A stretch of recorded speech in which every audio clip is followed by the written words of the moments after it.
స్తోత్రం ప్రభు, గొప్ప దేవుడా, మహాదేవుడా, సజీవుడా, నిశ్చయంగా ప్రభువా, ఇదిగో నేను ఇంతవరకు తండ్రిని నడిపించిన ఆ యొక్క కూడికని బట్టి వేలాది వందలు చెల్లిస్తున్నాం. నిశ్చయంగా ప్రభువా, ఇదిగో నాయన గొప్ప దేవుడా, మహాదేవుడా, ఇదిగో తండ్రి వాక్య పరిచర్యలకు వస్తూ ఉన్నాం. నిశ్చయంగా ప్రభువా, ప్రాముఖ్యమైన దేవా సందర్భంలో వేస్తూ ఉండగా నిశ్చయంగా ప్రభువా, దేవా నువ్వు రంగం మీదకు వచ్చి నిశ్చయంగా మాకు ఏదైతే అవసరమో నా తండ్రి మాకు దయచేయమని వేడుకుంటున్నాము నాయన. నీ యొక్క కృపగల హస్తము ప్రభువా ప్రతి వ్యక్తిని తాకునుగాక. నీ కుమారుడు వాక్యం బోధిస్తూ ఉండగా తండ్రి ప్రతి హృదయములోను నాయన నీ అమూల్యమైన ఆ యొక్క విత్తనములు ప్రభువా నీవే రంగం మీదకి వచ్చి వేద జల్లమని వేడుకుంటున్నాం, కార్యం చేయమని వేడుకుంటున్నాం ప్రభువా. ప్రతి బిడ్డతో మాట్లాడిన ప్రభువా, బలపరచున ప్రభువా. తండ్రి నువ్వు నాయన కార్యం చేయము తండ్రి. అదేవిధంగా నా ప్రభువా, ఇది రాత్రంతా ప్రభువా ఆల్ నైట్ ప్రార్థన చేస్తూ ఉండగా ఈ వాచ్ నైట్ సర్వీస్లో ప్రభువా నీ కృప కుమ్మరించము తండ్రి. ప్రతి వ్యక్తి పట్ల నాయన ఎటువంటి నీరసము కానీ ప్రభువా, ఆ యొక్క అపవాది అలజడులు కానీ నాయన ఎటువంటి లేకుండానట్లు ప్రభువా, ఇది క్రీస్తునందు బలవంతుడు కమ్ము అన్నట్లు నిశ్చయంగా ప్రభువా ఈ రాత్రికాల సమయమందు ప్రతి ఒక్కరు కూడా యేసుక్రీస్తు నామములో బలవంతులుగా ఉందరుగాక. శత్రువు యొక్క బాణంలో ఆర్పునట్లు నిశ్చయంగా వాళ్ళు అభిషేకించమని వేడుకుంటున్నాం. కార్యం చేయము ప్రభువా.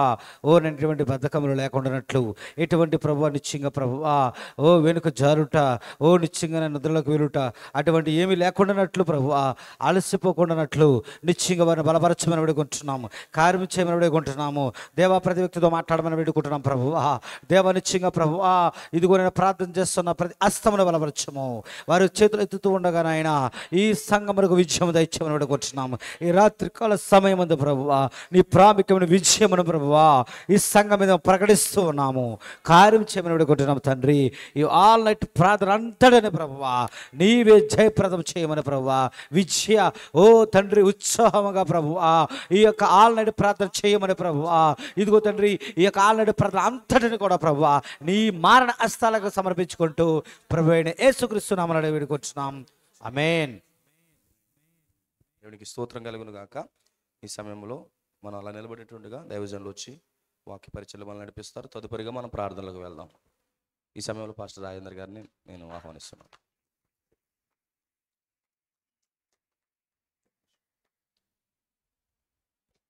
హల్లెలూయా. మన ప్రభు అయిన యేసుక్రీస్తు ఘనశుభనామానికి మహిమ ఘనత ప్రభావాలు కలుగును గాక. మనందరం అలా నిలబడి ఉంటుండగా వాక్యాన్ని చదువుకుందాము. ఇర్మియా గ్రంథము 38వ అధ్యాయాన్ని మనం కొన్ని వచనాలు చదువుకుందాము. ఇర్మియా గ్రంథము 38వ అధ్యాయము కొన్ని వచనాలు దయచేసి సహోదరులు స్పీడ్గా సహకరించాలని ప్రేమతో మనం చేస్తున్నాం. యెహోవా ఎలాగూ సెలవిస్తున్నాడు, ఈ పట్టణంలో నిలిచిన వారు ఖడ్గము చేతనైనను క్షామము చేతనైనను తెగులు చేతనైనను చతురు గాని కల్దీయుల వద్దకు బయలువెళ్ళు వారు బ్రతుకుదురు. దోపుడు సొమ్ము దక్కించుకున్నట్లు తమ ప్రాణము దక్కించుకుని వారు బ్రతుకుదురు. యెహోవా ఎలాగూ సెలవిస్తున్నాడు, ఈ పట్టణం నిత్యముగా బబులోను రాజు దండు చేతికి అప్పగింపబడును, అతని దానిని పట్టుకొనును అని ఇర్మియా ప్రజలకందరికి ప్రకటింపగా మత్తాను కుమారుడైన సెపట్యాయును, పసూరు కుమారుడైన గెదల్యాయును, సెమల్య కుమారుడైన యాకాలును, మల్కియా కుమారుడైన పశూరును వినిరి గనుక ఆ ప్రధానులు రాజుతో మనవి చేసినదేమనగా, ఈ మనుష్యుడు ఈ ప్రజలను నష్టము కోరువాడే గాని క్షేమం కోరువాడు కాడు. ఇతడు ఇటు సమాచారము వారికి ప్రకటన చేయడం వలన ఈ పట్టణంలో నిలిచిన యోధుల చేతులను ప్రజలందరి చేతులను బలహీనము చేయుచున్నాడు. చిత్తగించి వారికి మరణశిక్ష విధింపుము. అందుకు రాజు అనే సిద్ధిగా అతడు మీ వశమున ఉన్నాడు. రాజు మీకు అడ్డము రాజాలడనగా వారు ఇర్మియాను పట్టుకుని కారాగృహంలోనున్న రాజకుమారుడు మల్కియా గోతులోనికి దింపిరి. అందులోనికి ఇర్మియాను త్రాళ్లతో దింపినప్పుడు ఆ గోతులో నీళ్లు లేవు, బురద మాత్రమే ఉండును. ఆ బురదలో ఇర్మియా దిగబడెను. రాజు బెన్యామీను ద్వారమున కూర్చుని ఉండగా రాజు ఇంటిలోని కూషీయుడగు ఎబెద్మెల్కాను సండు వారు ఇర్మియాను గోతిలో వేసిరను సంగతి విని రాజు నగరంలో నుండి బయలువెళ్లి రాజుతో ఎలాగూ మనవి చేసెను, రాజా, నా ఏలినవాడ, ఆ గోతులు వేయబడిన ఇర్మియా అను ప్రవక్త ఎడల ఈ మనుషులు చేసినది యావత్తును అన్యాయము. అతడున్న చోటను అతడు ఆకలి చేత చచ్చును, పట్టణములోనైనను ఇంకను రొట్టెలేమియు లేవు. అందుకు రాజు, నీవు ఎక్కడి నుండి 30 మంది మనుషులను వెంటబెట్టుకుని పోయి ప్రవక్త అయిన ఇర్మియా చావకమునుపు ఆ గోతుల నుండి అతని తీయించుమని కూషీయుడగు ఎబెద్మెలకు సెలవీయగా ఎబెద్దెల్మెకు ఆ మనుషులను వెంటబెట్టుకుని రాజనగర్లో ఖజానా క్రింది గదిలోనికి వచ్చి అతడి నుండి పాతమైన చింకి బట్టలను సిరాకులైన గుడ్డపాతలను తీసుకుని పోయి ఆ గోతులోనున్న ఇర్మియా పట్టుకొనున్నట్లుగా త్రాళ్ళ చేత వాటిని దింపి పాతవై చిరిగి చిరాకులైన ఈ బట్టలను త్రాళ్ళ మీద నీ చంకల క్రింద పెట్టుకొనమని అతనితో చెప్పెను. ఇర్మియా అలాగు చేయగా వారు ఇర్మియాను త్రాళ్ళతో చేదుకొని ఆ గోతుల నుండి వెలుపలికి తీసిరి. అప్పుడు ఇర్మియా బందీ గృహశాలలో నివసించెను. తరువాత రాజైన సిద్కియా యెహోవా మందిరంలోనున్న 3వ ద్వారంలోనికి ప్రవక్త అయిన ఇర్మియాను పిలువనంపించి అతనితో ఇట్లన్ను, నేను ఒక మాట నిన్ను అడుగుచున్నాను, నీవు ఏ సంగతి నాకు మరుగు చేయగదా అని చెప్పుమనగా ఇర్మియా, నేను ఆ సంగతి నీకు తెలియజెప్పిన యెడల నిశ్చయముగా నీవు నాకు మరణశిక్ష విధింతువు. నేను నీకు ఆలోచన చెప్పినను నీవు నా మాట వినవు. కావున రాజైన సిద్కియా జీవాత్మను మనకు అనుగ్రహించు యెహోవా తోడు నేను నీకు మరణం విధింపను, నీ ప్రాణము తీయజూచున్న ఈ మనుషుల చేతికి నిన్ను అప్పగింపను అని ఇర్మియాతో రహస్యముగా ప్రమాణం చేసెను. అప్పుడు ఇర్మియా సిద్కియాతో ఇట్లనెను, దేవుడు ఇజ్రాయేలు దేవుడును సైన్యములకు అధిపతి అయిన యెహోవాకు ఎలాగో సెలవిస్తున్నాడు, నీవు బబులోను రాజు అధిపతుల యొద్దకు వెళ్ళిన ఎడల నీవు బ్రతికెదవు. ఈ పట్టణం అగ్ని చేత కాల్చబడదు, నీవును నీ ఇంటి వారును బ్రతుకుదురు. అయితే నీవు బబులోను అధిపతుల యొద్దకు వెళ్ళని ఎడల ఈ పట్టణము కల్దీల చేతికి అప్పగింపబడును, వారు అగ్ని చేత దాన్ని కాల్చివేసెదరు, మరియు నీవు వారి చేతుల నుండి తప్పించుకొనజాలవు. అందుకు రాజైన సిద్కియా ఇర్మియాతో ఇట్లనెను, కల్దీయులు పక్షముగా ఉండు యూదులకు భయపడుచున్నాను. ఒకవేళ కల్దీయులు నన్ను వారి చేతికి అప్పగించిన ఎడల వారు నన్ను అపహరించెదరు. అందుకు ఇర్మియా, వారు నిన్ను అప్పగింపరు, నీవు బ్రతికి బాగుగా ఉన్నట్లు నేను నీతో చెప్పుచున్న సంగతిని గూర్చి యెహోవా సెలవిచ్చు మాటని చిత్తగించి ఆలకించుము. నీవు ఒకవేళ బయలు వెళ్ళకపోయిన ఎడల యెహోవా ఈ మాట నాకు తెలియజేసును, యోధా రాజునగర్లో శేషించి ఉన్న స్త్రీలందరూ బబులోను అధిపతుల యొద్దకు కొనుపోబడుదురు. అలాగు జరుగగా ఆ స్త్రీలు నిన్ను చూసి నీ ప్రియ స్నేహితులు నిన్ను మోసపుచ్చి నీ పైని విజయమును పొంది ఉన్నారు, నీ పాదములు బురదలో దిగబడి ఉండగా వారు వెనుక తీసిరని ఇందురు. నీ భార్యలందరూ నీ పిల్లలను కల్దీయుల యొద్దకు కొనుపోబడుదురు. నీవు వారి చేతిలో నుండి తప్పించుకొనజాలక బబులోను రాజు చేత పట్టబడదువు గనుక ఈ పట్టణము అగ్ని చేత కాల్చుటకు నీవే కారణమగదువు. చాలు. మరి సమయం ఆదా కొరకు మరి అక్కడితో ఆపేశాను. మరి గృహానికి వెళ్ళిన తర్వాత నేను చెప్పే విషయం మీకు అర్థం అవ్వాలంటే ఈ 38 అధ్యాయము 39 అధ్యాయం కూడా మీరు చదువుకోవాలి. ఇర్మియా గ్రంథం అంతా కూడా చదవాలి. దేవుడు తన పరిశుద్ధ వాక్యమును మన వినికిడిలో దీవించి ఆస్వాదించునుగాక. చదవబడిన వాక్యమునకు దేవుడు తన పరిశుద్ధాత్మను జత చేయునుగాక. ఈరోజు మన వర్తమానం ఏమిటంటే, బంధించబడి ఉన్న గడియ వర్తమానమును బయటకు తీసిన ఎబెద్మెలెకు. ఆ మాట మీరందరూ దయచేసి పలకాలని ప్రేమతో మనం చేస్తున్నాను. ఎబెద్మెలెకు అనగా అర్థం ఏంటంటే రాజునకు సేవకుడు. దేవుడు మరి తన పరిశుద్ధ వాక్యమును మన వినికిడిలో దీవించి ఆస్వాదించునుగాక. చిన్న ప్రార్థన మనం చేసుకుందాము. మహోన్నతుడైన మా తండ్రి, మహాగణుడ, కృపగల మా దేవ, మీ పరిశుద్ధమైన నామానికి స్తోత్రాలు చెల్లిస్తున్నాను. ఈ రాత్రి ప్రభువా, ఇక్కడ ఏర్పాటు చేయబడినటువంటి ఈ పూర్ణరాత్రి ప్రార్థనని మీరు దీవించమని ప్రార్థన చేస్తున్నాను. ప్రభువా నాయన, ప్రజలందరూ కూడా ప్రభువా ఓ దేవ ప్రార్థనాత్మతో నింపబడుదురుగాక. ఓ సరైన ప్రార్థన కలిగి ఉందురుగాక.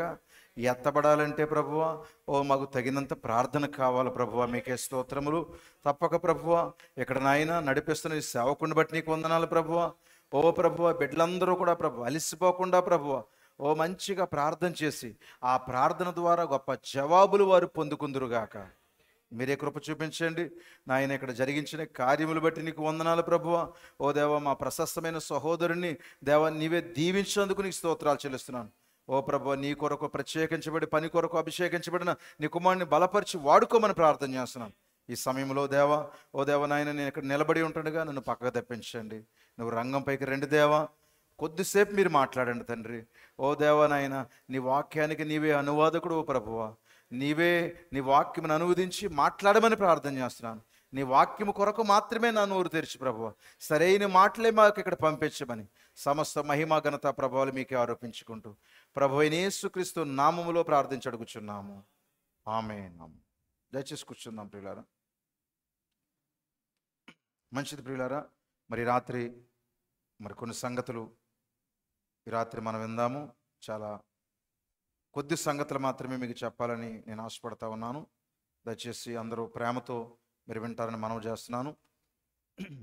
దేవుడు మనతో మాట్లాడుతున్నప్పుడు విని చక్కగా మరి మాటలు విన్న తర్వాత అలసిపోకుండా మంచిగా ప్రార్థన చేయండి. మరి ఈ సమయంలో నన్ను ప్రేమతో పిలిచినటువంటి పాస్టర్ నిశ్చల్ గారికి నా ప్రత్యేకమైన వందనాలు తెలియజేస్తున్నాను. అలాగే పాస్టర్ శైలస్ గారికి నా ప్రత్యేకమైన వందనాలు తెలియజేస్తున్నాను. పాస్టర్ ప్రసన్న గారికి కూడా నా ప్రత్యేకమైన వందనాలు. అలాగే మరి పాస్టర్ గారికి వారి కుటుంబానికి కూడా నా ప్రత్యేకమైన వందనాలు తెలియజేస్తున్నాను. ప్రియ దేవుని పిల్లలారా, మరి ఆయన పరిచర్ను దేవుడు మరి కొనసాగిస్తూ ఉన్నాడు. సేవకుని యొక్క మరి భారము, ఆ కన్నీరు ఖచ్చితంగా చూశాడు దేవుడు. మరి మరలా ఉద్యోగాన్ని దేవుడు కొనసాగిస్తున్నందుకు సంతోషంగా ఉంది. నిజమేనంటారా? మరి అన్ని చోట్ల అలా ఉండదండి. కొన్ని సందర్భాల్లో కొన్ని చోట్ల అసలు అక్కడ ఎవరు సేవ చేశారు ఏంటి, ఆ తర్వాత మనం వెళ్ళి చూస్తే ఏమీ ఉండదండి. మీకు తెలుసండి, కొన్ని స్థలాల్లో చూసినప్పుడు కొన్ని కనుమరుగైపోతాయి. ఇప్పుడు కొన్ని పచ్చగా ఉన్నాయి కానండి, మరి వాళ్ళ లేకపోతే అవి ఉండవు అక్కడ. దేవునికి స్తోత్రం కలుగును గాక. ఎందుకంటే మరి మనం ఎలాంటి పునాది వేసాము, ఎలాంటి దాన్ని ఏమంటారు కొలతలతో దాన్ని నిర్మించాము, మరి ఎలాంటి ఫౌండేషన్ దానికి ఉన్నది, దీన్ని బట్టి అది నిలబడతాయి. దేవునికి స్తోత్రం కలుగును గాక. సరైనటువంటి విధానం లేకుండా ఏవి నిలబడవు. కొన్ని కనబడుతున్నాయి ఎలాగా, అసలు బల ప్రదర్శనలో భలే కనబడుతున్నాయండి కొన్ని. కానీ మనకు తెలుసు కనుమరుగైపోతే కనపడవు కొంతకాలానికి అవి. కానీ ఇక్కడ మరి ఖచ్చితంగా దేవుడు ఆయన సేవకుడు పాస్టర్ పీటర్ గారిని ఎన్నుకుని మరి ఏర్పాటు చేసినటువంటి పరిచర్ను మరలా మరి ఆయన మరి ఆ కాలం అనే తెరవతలకు వెళ్ళినప్పటికీ కూడా మరి ఆయన ఇది ఏర్పాటు చేసుకున్నాడు కనుక దీన్ని మరలా కొనసాగిస్తూ ఉన్నాడు. అలాగనే సంతోషమైన దేవుని పిల్లారా, గట్టిగా దేవునికి చప్పట్లు కొడతారా ఆ కారణాన్ని బట్టి? God bless you. మరి రాత్రి కొన్ని మాటలు మీరు వింటారని నేను నమ్ముతున్నాను. ప్రియ దేవుని పిల్లారా, మరి ఇక్కడ ఒక చిన్న మాటను చెప్పాలి. ఏంటంటే మా సంఘములో మరి ముగ్గురికి బాగోలేదండి. వారి కొరకు మీరు ప్రార్థించి వాళ్ళు కోరారు. మరి పాస్టర్ నిశ్చల్ గారికి చెప్పండి, వారి సంఘంలో ప్రార్థన చేయించమని చెప్పారు. మరి మాకు సహోదరు ఉంది, ఆమె పేరు భారతి, పాడేరులో ఉంటారు. ఆమె శరీరం అంతా బ్లడ్ క్లాట్ అయిపోయింది, మరి అసలు బాగోలేదు పరిస్థితి. ఆ సహోదరి కొరకు దయచేసి మీరు ప్రార్థన చేస్తున్నప్పుడు ప్రార్థించాలని ప్రేమతో మనం చేస్తున్నాను. అలాగే మరి సహోదరుడు సునీల్ పాల్, ఆ సహోదరుడి కొరకు ప్రార్థన చేయండి. ఆ యొక్క సోదరుడికి కాలుకి ఆపరేషన్ జరిగింది, మరి దేవుడు సంపూర్ణంగా స్వస్థపరచాలని సోదరుడి కొరకు ప్రార్థన చేయండి. మరొక సహోదరుడు అతడు ఇంకా రక్షణ పొందలేదు, సునీల్ పాల్ది అయితే రామచంద్రపురం. మరొక సహోదరుడు పేరు బలరాం, ఆ సహోదరుడిది గుత్తినదీవి, ఎదురులంక బ్రిడ్జి కింద నుంచి లోపలికి వెళ్ళాలి.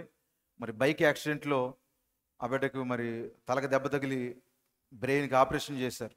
ఆ బిడ్డను కూడా దేవుడు దర్శించి రక్షించాలని మరి ప్రత్యేకంగా వీరి కోసం ప్రార్థనలో జ్ఞాపకం చేసుకోండి. నా కోసం, నా కుటుంబం కోసం కూడా మీరు ప్రార్థన చేయండి. మరి భారతి అనే సహోదరు కోసం కూడా మీరు ప్రత్యేకంగా ప్రార్థన చేయాలని మరి ప్రార్థన రిక్వెస్ట్ ముందుగా మీకు తెలియజేస్తున్నాను. God bless you. ఈ రాత్రి బంధించబడినటువంటి ఈ గడియ వర్తమానాన్ని బయటకు తీసినటువంటి ఎబెద్మెలెకు, మరి ఎప్పుడైనా ఈ పేరు విన్నారా? ఎబెద్మెలెకు మీరు చదువుతారు బైబిలు, కొన్నిసార్లు ఆ క్యారెక్టర్లో వెళ్ళిపోతాయి. మీరు ఆ ఇర్మియా గ్రంథం అంతా ఇర్మియా ఏం మాట్లాడో చూస్తారు, యెషయా గ్రంథం అంతా యెషయా ఏమన్నాడు, దావీదు కీర్తనలంతా ఏం చెప్పాడు, కొంతమంది అలా చదువుతూ ఉంటారు. అయితే ప్రతి కార్యాన్ని కూడా దేవుడు ఈ కాలము కొరకే దేవుడు రాసి ఉంచాడు. దేవుని పిల్లలు నిజమేనంటారా? ఆది కాండం మొదలుకొని ప్రకటన గ్రంథం వరకు కూడా ఇప్పుడు మన మధ్యలో ఏమి జరుగుతున్నాయో ఛాయల్లో వాటిని ఛాయారూపకంగా దేవుడు రాసి ఇప్పుడు వాటిని రియాలిటీగా మన మధ్యలో జరిగించి చూపిస్తున్నాడు దేవుడు. ఆమేనంటారా? హల్లెలూయా. ఈ రాత్రి మనం చూద్దాము. మరి ఇందులో మరి ప్రార్థన అంశం కూడా మనము మరి ఏముందో కూడా చూద్దాం. దేవుని ప్రియులారా, మరి ప్రార్థన చేయడానికి ఇక్కడికి వచ్చారు కనుక ప్రియులారా, మీకు కొన్ని ప్రవక్త చెప్పిన కొన్ని మాటలు మీకు చెప్తాను. సహోదరుడా, ఆ బ్రదర్ ఏరి ప్రసన్న గారు ఉన్నారు ఇక్కడ. God bless you. ప్రవక్త నీ జీవితం సువార్తకు తగినట్లుగా ఉన్నదాని వర్తమానంలో ప్రవక్త ఏం చెప్పారంటే, నేను సేవలో బలపడుట కొరకు ఉపవాస ప్రార్థనలు చేసి చేసి సన్నబడ్డానని చెప్పాడు. దేవునికి స్తోత్రం కలుగును గాక. మరి ఎవరైనా సేవ చేయాలనుకున్నప్పుడు, సేవకు పిలువబడినప్పుడు వారు ఖచ్చితంగా ప్రార్థన ఎక్కువ చేయాలి. మరి నిత్యముగా ఉపవాసం ఉండాలి. మరి రాత్రంతా ప్రార్థించే అనుభవాలు ఉండాలి. దేవుని స్తోత్రం కలుగును గాక. సంఘం కొరకు దేవుడు మాట్లాడుతున్నాడు. వర్తమానం పేరు ఏంటంటే దేవునితో ఒక వ్యక్తిగత అనుభవం అనే వర్తమానంలో ఈ రాత్రి సంఘమునకు కావాల్సింది అదే. ఏమిటి? మితిమీరిన వేద పాండిత్యమును చదువుటను నిలిపివేసి బలిపీఠం యొక్క మోకరిల్లి మానవ హృదయంలో ఒక వ్యక్తిగత అనుభవం అనేది రగులుకొని మండుచు మసకబారిన సమస్త కార్యములు కాల్చివేసి మరి ఒక నూతన దర్శనమును ఆయన అనుగ్రహించే వరకు మీరు అచ్చటనే ఉండి ప్రార్థించవలెను. ఆమేన్ చెప్పండి సంగమా. హల్లెలూయా. మీకు ఆమేన్ చెప్పడం అలవాటు అనుకున్నాను నేను. మరి ఆల్ నైట్ ప్రేయర్ కనుక కునికి నిద్రపోయినట్టు విన్నట్టు ఉండకూడదండి. ఎందుకంటే వాక్యం విన్నారంటే, కొన్ని మాటలు హెచ్చరికలు, మరి కొన్ని సంగతులు విన్నారంటే మీరు ప్రార్థన చేయడానికి కూడా బాగుంటుంది అనమాట. మీకు అర్థమైందా? ఏం కావాలి మనకి ఈ రాత్రి? మరి వేద పాండిత్యము, సెమినరీలు, గొప్ప గొప్ప కార్యాలు కాదు. కానీ మరి నేను మాట్లాడేది లోకములో ఉన్న కార్యాల గురించి. సంఘములో వర్తమానం చదవడం కొరకు, వాటి కొరకు కాదు. సంఘములో కూటాల కొరకు నేను మాట్లాడలేదు. మరి బలిపీఠం వద్ద మోకరిల్లి మానవ హృదయంలో ఒక వ్యక్తిగత అనుభవం అనేది రగులుకొని మండుచు మరి ఏవైతే మసకబారిన కొన్ని కార్యాలు ఉంటాయి మన జీవితంలో, బలహీనతలు, సమస్యలు, మరి సరిగా సాగలేని పరిస్థితులు, ఇవన్నీ మసకబారిన కార్యాలు. ఇవన్నీ సమస్త కార్యాలు కాల్చివేసి ఒక నూతన దర్శనమును ఆయన అనుగ్రహించే వరకు మీరు అచ్చట్నే ఉండి ప్రార్థించాలి. ఈ రాత్రి మీ జీవితంలో మసకబారిన కార్యాలన్నీ కాల్చివేయబడే వరకు కూడా మీరు మరి ఇక్కడే ఉండి ప్రార్థించాలి. ఏమీ పొందుకోకుండా సంఘానికి వచ్చి హాజరించుకుని వెళ్ళిపోయేవారుగా ఎవరు ఉండకూడదండి. ప్రవక్త ఒక వర్తమానం బోధించాడు. మోషేను గురించిన బోధనైన వర్తమానంలో ప్రవక్త అన్నాడు, దూరముగా ఉన్న పరలోకము తెరవబడి దేవుడు కిందకి దిగి వచ్చి మరి ప్రార్థనకు బదులిచ్చే వరకు విడువక ప్రార్థించు అమ్రాము లాంటి వారిని మనము కలిగి ఉండవలసిన వారమై ఉన్నాము. ఆమేన్ చెప్తారా? హల్లెలూయా. దూరముగా ఉన్న పరలోకము తెరవబడి దేవుడు కిందకి దిగి వచ్చి మరి ప్రార్థనకు బదులిచ్చే వరకు విడువక ప్రార్థించే అమ్రాము లాంటి వారు సంఘానికి కావాలి. ఆల్ నైట్ ప్రేయర్ పెడితే పారిపోయే వాళ్ళు కాదు సంఘానికి కావాల్సింది. మిగతా ఏదైనా కార్యక్రమాలు పెడితే ఉత్సాహంగా కనపడి, ఏమండి, వడ్డించేకాడు ఉండి, తుడిచేకాడు ఉండి, కడిగేకాడు ఉండి, వాటర్ తెచ్చేవాడు ఒకడు, భోజనాలు తెచ్చేవాడు ఒకడు, వడ్డించేవాడు ఒకడు, అవన్నీ అయిపోయేదాకా అక్కడే ఉండి చెమట్లు పట్టేసి పాస్టర్ గారు కనబడి, అబ్బో నాకు హాజరుపడిపోయింది, నేను అందరూ మెచ్చుకుంటారు. అలాంటి వారు కాదు కావాల్సిన సంఘానికి. అవి మంచిదే. కొంతమంది సంఘంలో పరిచర్య అంటే దొల్లేస్తారు. మరి ఉపవాస ప్రార్థన, ఆల్ నైట్ ప్రేయర్ అంటే కనపడరండి. కనుక అమ్మరాము లాంటి వారు కావాలి. దేవుని స్తోత్రం కలుగును గాక. మరొక వర్తమానంలోంచి ప్రవక్త చెప్పిన మాట, సంయుక్త రాష్ట్రాల యొక్క దురాక్రమణ అని వర్తమానంలో ప్రవక్త ఒక మాట చెప్తున్నాడండి. ఈరోజు సంఘానికి కావాల్సింది ఏంటి? ఎలాంటి వారు కావాలి? సంఘానికి నవ్వడానికి, నాటకాలు వేయడానికి కాక, సంఘానికి ఎందుకంట ఏదో వ్యర్థమైన విషయాలతో నవ్వడానికి, నాటకాలు వేయడానికి, అంటే ఒక దాన్ని ఏమంటారు, పైకి ఒకటి లోపల ఒకటి ఉండే వేషధారితనంగా ఉండే స్థితి కాకుండా కన్నీరు విడవడానికి ఈ దేశం వచ్చునుగాక. దేశంలో ఉన్న ప్రజల గురించి మాట్లాడుతున్నాడు అనమాట. ఈ దేశము తన మోకాళ్ళ మీద పడి పశ్చాత్తాపడునుగాక. మనకు అవసరమైంది అదేనండి. ఎక్కువ మంది ప్రజలు సంఘములోనికి వచ్చే ఉద్యమం కాదండి కావాల్సింది. మీకు అర్థమైందా? కనుక మరి మాకు చిన్న సంఘం ఉంది కాబట్టి మీకు ఎక్కువ మంది సంఘం, దాని కొరకు నేను చెప్పట్లేదండి. దేవునికి మహిమ కలుగునుగాక. ఎక్కువ మంది ప్రజలు ఉండి సంఘములకు వచ్చే ఉద్యమం కాదండి కావాల్సింది. ప్రతి అక్రమానికి ముగింపు పలకాలి. సిగరెట్లు తాగడాన్ని పూర్తిగా ఆపివేయాలి. ఈ కర్మాగారాలన్నింటినీ ధ్వంసం చేయాలి. స్త్రీ పురుషులు మోకాలపై పడి రాత్రింబవళ్ళు మొర్రపెట్టే ఒక నిజమైన పాతకాలపు పరిశుద్ధాత్మ కూటాల్ని ఆరంభించాలి. అటువంటి ఒక కార్యక్రమమే ఈ దేశానికి ఇదివరకు ఎన్నడూ లేనంత సురక్షితము. అది నిజము. దేవునికి మహిమ కలుగును గాక. ప్రవక్త మోషేను గురించిన బోధనే వర్తమానంలో ప్రవక్త చెప్తున్నాడు, ఈ ప్రార్థన ఇంతవరకు ఎలా చేస్తాం కదా, రాత్రి పగలు మనం ప్రార్థన చేస్తాం, ప్రార్థించేవారు కావాలని చెప్తున్నాను. ఇంతగా ప్రార్థన చేస్తే వచ్చే ప్రతిఫలం ఏంటండి? మనం ప్రార్థన చేస్తే వచ్చే ప్రతిఫలం ఏంటి? ఈ రాత్రి మరి ఎంతగా సహకరించినా పాస్టర్ గారు ఎక్కడో దిక్కున తిడతా ఉంటారు. అదిగో కొన్ని ఉద్యోగ కూటాలకు వచ్చేస్తూ ఉంటారు. మరి ఇలాంటి ఆల్నైట్ పేర్లు కొంతమంది కనపడరని ఆల్రెడీ ముందుగానే మీ పాస్టర్ గారు హెచ్చరించారు. మరి ఈ ప్రార్థనలకు ఇలా రావడం వల్ల మీకు ఏంటి ఉపయోగం అంటే, ప్రవక్త చెప్పాడు మోషేను గురించిన బోధన వర్తమానంలో, ప్రార్థన ఒక విశ్వాసికి ఆయుధముగా పనిచేయను. హల్లెలూయా. మీకు అర్థమైందా? మీ చుట్టుపక్కల వాళ్ళు, మీ ఇంటి పక్కల వాళ్ళు అక్కడక్కడ ఎవరైనా గొడవలకు వస్తే, మీకు ఏదైనా కత్తులు కర్రలు ఏమన్నా ఉన్నాయేమో పక్కన పెట్టేయండి. ప్రార్థన ఒక విశ్వాసకి ఏం చేస్తుందంట? ఆయుధంలా పనిచేస్తుంది. అదే ప్రతి దినమును ప్రపంచమును మీ నుండి దూరముగా పెట్టును. ప్రార్థన చేస్తేనే ప్రపంచం మీ నుండి దూరంగా ఉంటుంది. ప్రార్థన లేని వాళ్ళకి ప్రపంచం దగ్గరగా ఉంటుందని ప్రవక్త చెప్తున్నాడు. ఎప్పుడనగా మీరు మోకాళ్ళపై నుండి మరియు మోకాళ్ళపై పడి మరియు ప్రభువైన యేసు అని చెప్పినప్పుడు ఏం జరుగుతుందంట? ప్రభు అయిన యేసుక్రీస్తు రక్తము దిగి వచ్చి మిమ్మల్ని పూర్తిగా ముద్రించి వేయును. హల్లెలూయా. ప్రార్థిస్తేనే ప్రభు అయిన యేసుక్రీస్తు రక్తం మిమ్మల్ని ముద్రిస్తుంది. ఇప్పుడు అలా ముద్రించిన తర్వాత ఏం జరుగుతుందంట? సాతాను మీ వద్దకు రాడు.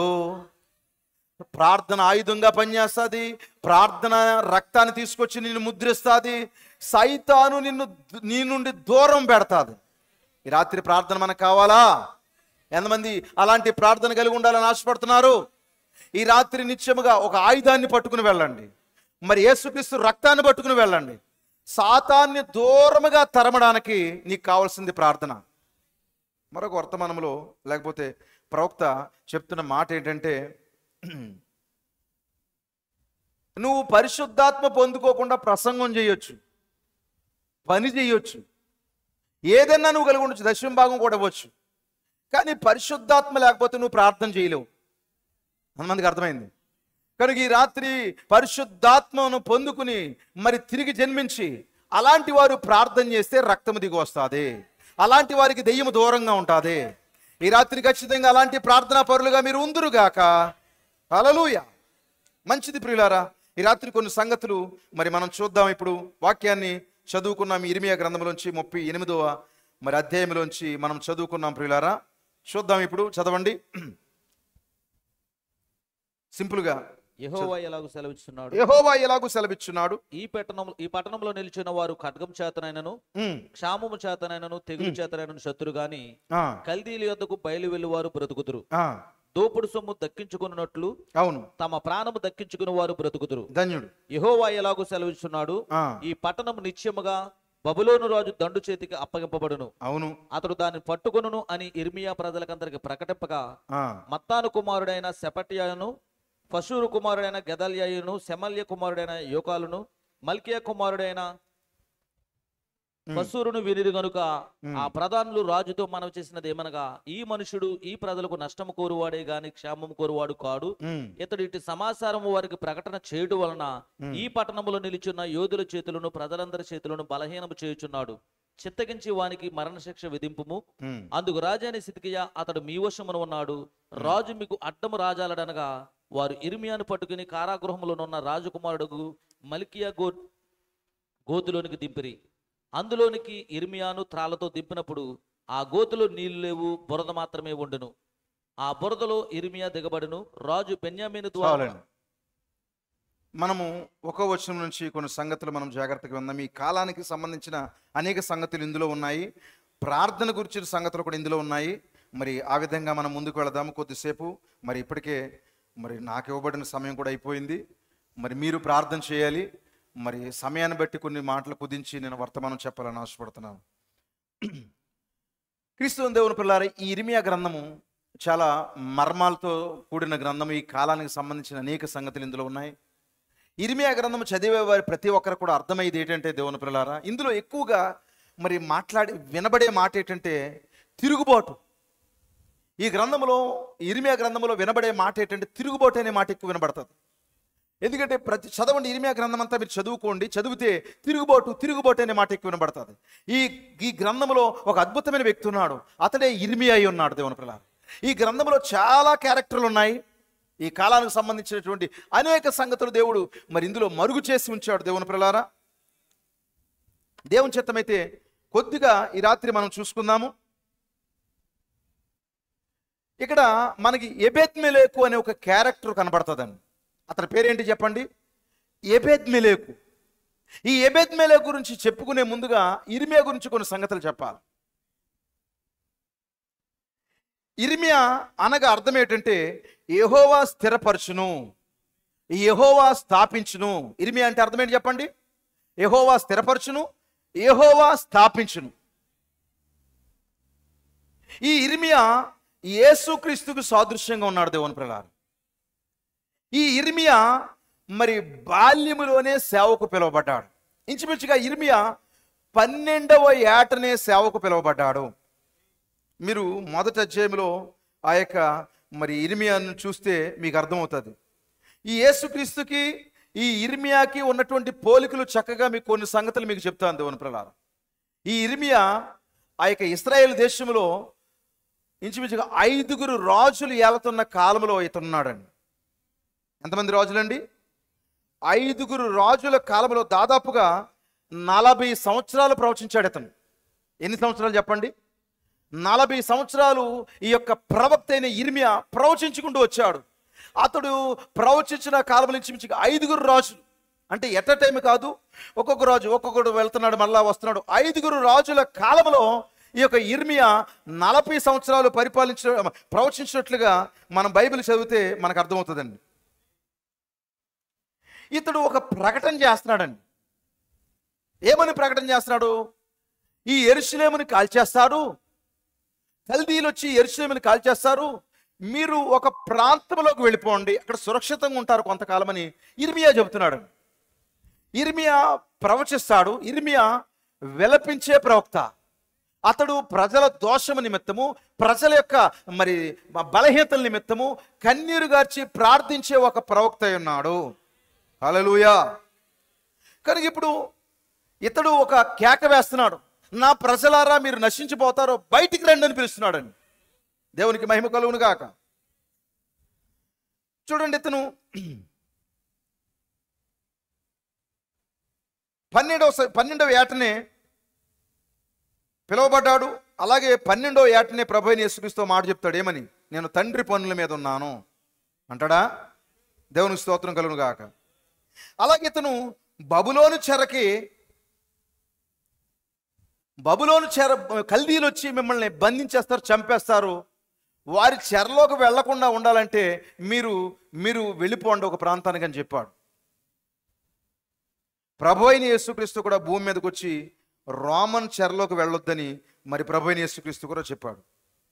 ఇర్మియాలో ఒక గుణలక్షణం ఉంది, ప్రార్థనాపరుడైన ఇర్మియా. ప్రభువైన యేసుక్రీస్తు కూడా ప్రార్థనాపరుడే. దేవునికి మహిమ కలుగును గాక. మరి ఇర్మియాకి 4వ లక్షణం ఏంటంటే విలపించు ప్రవక్త. దేవుని స్తోత్రం కలుగును గాక. మరి ప్రభువైన యేసుక్రీస్తు కూడా ఏడ్చాడా?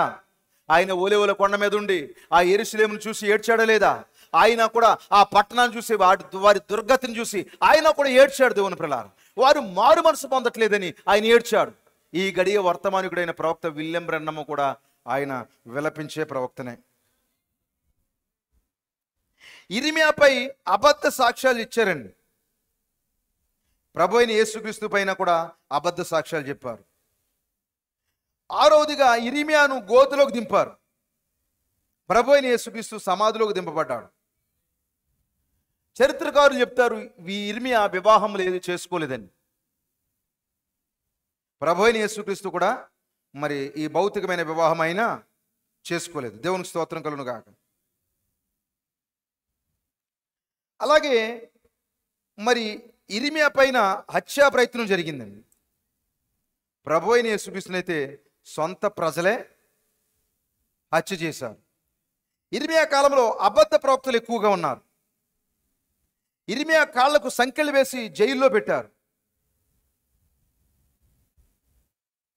అలాగే మరి మరి ప్రభువైన యేసుక్రీస్తుని కూడా ప్రజలు అలాగే చేశారండి.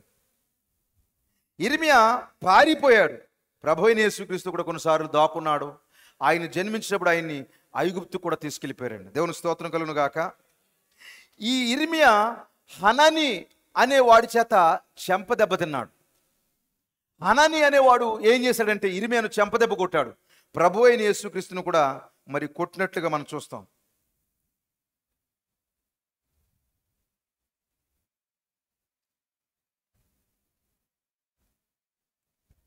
క్రీస్తునందు దేవుని పిల్లారు, ఇప్పుడు ఇర్మియా గురించి కొన్ని సంగతులు మనం చూస్తే,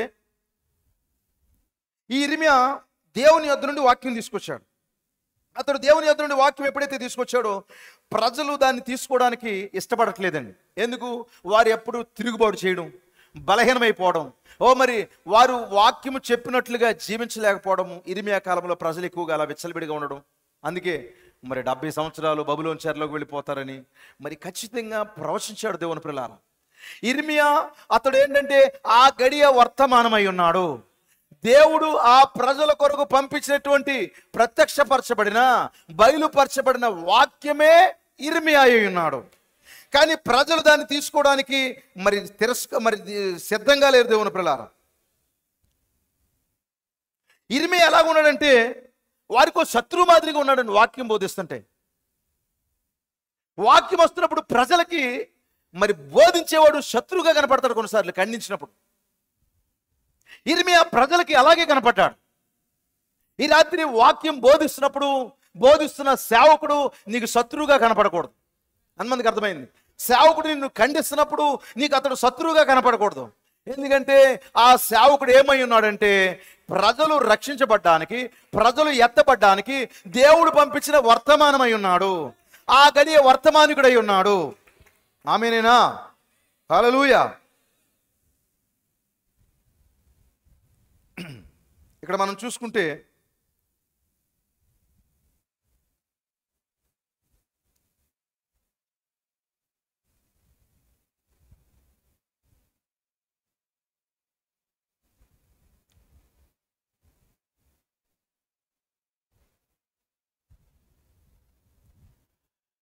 క్రీస్తుని దేవుని పిల్లలు చాలా సింపుల్గా మాట్లాడుతున్నాను ఈ రాత్రి.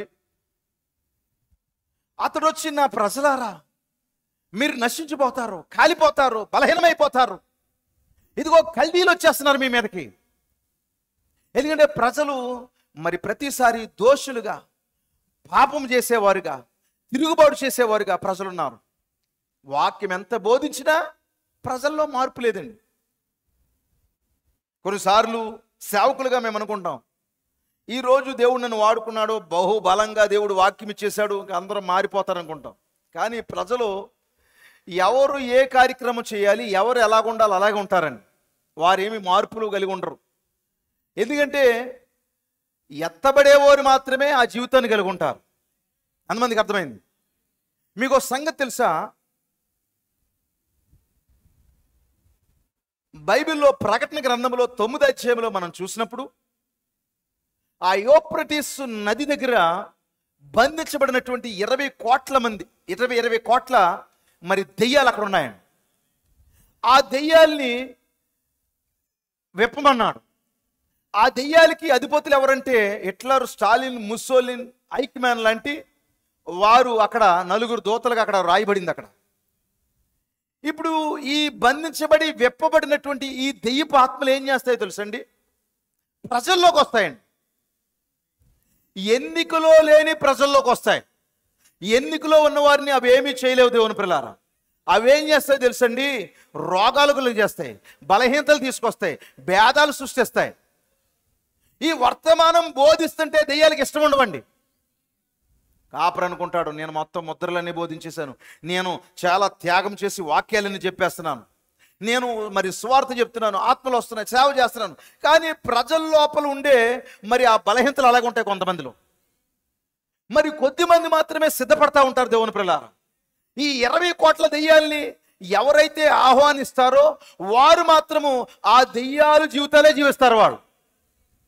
వారి యొక్క మాటల్లో తేడా అనే ఉంటుంది. వారి మాటల్లో ఏం మార్పు ఉండదు, వారి యొక్క విధానంలో ఏమీ మార్పు ఉండదు, వారి యొక్క చూపుల్లో ఏమీ మార్పు ఉండదు. యవ్వనస్తులకి ఎంత గట్టిగా చెప్పినా వారి బాణి వారిదే.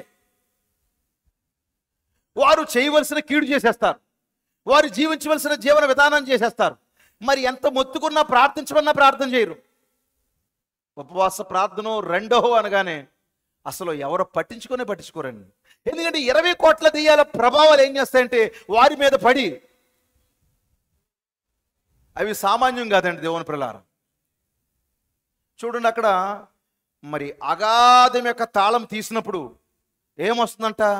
పాతాళంలోంచి పొగ వస్తుంది. పొగ కాదు, అది దెయ్యాలు. అదేమో పొగ అనుకుంటున్నారేమో దేవుని పిల్లారా, దెయ్యాలు. అవి చేసే కీడు కూడా అక్కడ రాశాడు దేవుని పిల్లారా. అయితే ఈ రాత్రి అది చెప్పేది కాదు. నేను ఎందుకు చెప్తున్నానంటే ఆ ఆత్మలు ప్రజల లోపలికి వస్తాయి. వచ్చి ఏం చేస్తుందో తెలుసా? కొన్ని దెయ్యాలు రోగాలు మాత్రమే కలగజేయడం కాదు, చచ్చి కూడా తీసుకొస్తాయి. సంఘంలో కూర్చుని వాక్యం మేము వింటున్నట్టుగా భక్తి చేస్తున్నట్టుగా నటించేలాగా కూడా ఆ దెయ్యాలు ప్రేరేపిస్తాయి. అవి అంత గమ్మున దొరకవు కూడా ఆ దెయ్యాలు. జాగ్రత్తగా గమనించండి. ఈ రాత్రి వాక్యాన్ని బోధిస్తున్నప్పుడు, వాక్యము ప్రకటించబడుతున్నప్పుడు నీ వైఖరి ఎలాగుంది, నీ జీవన విధానం ఎలాగుంది, దాన్ని తీసుకుని నువ్వు ఏ విధంగా సిద్ధపడుతున్నావు? ఇర్మియాను దేవుడు పంపించి, నేను చెయ్యను మొర్రో అంటే, నేను రానంటే, నేను బాలుడు అనొద్దు, ఇదిగో నేను నీ నోటిని బాగు చేస్తాను. ఎందుకంటే దేవుని ప్రతి సేవకుడు కూడా నోటి మాంద్యం ఉంటుందేమో. మోషేకి నోటి మాంద్యం ఉంది. యెషయా కూడా ఆ యొక్క మరి అగ్ని నోటికి తగిలించాడు దేవుడు. ఇతను కూడా నాకు మాటలు రావు, నేను బాలుడిని అన్నాడు.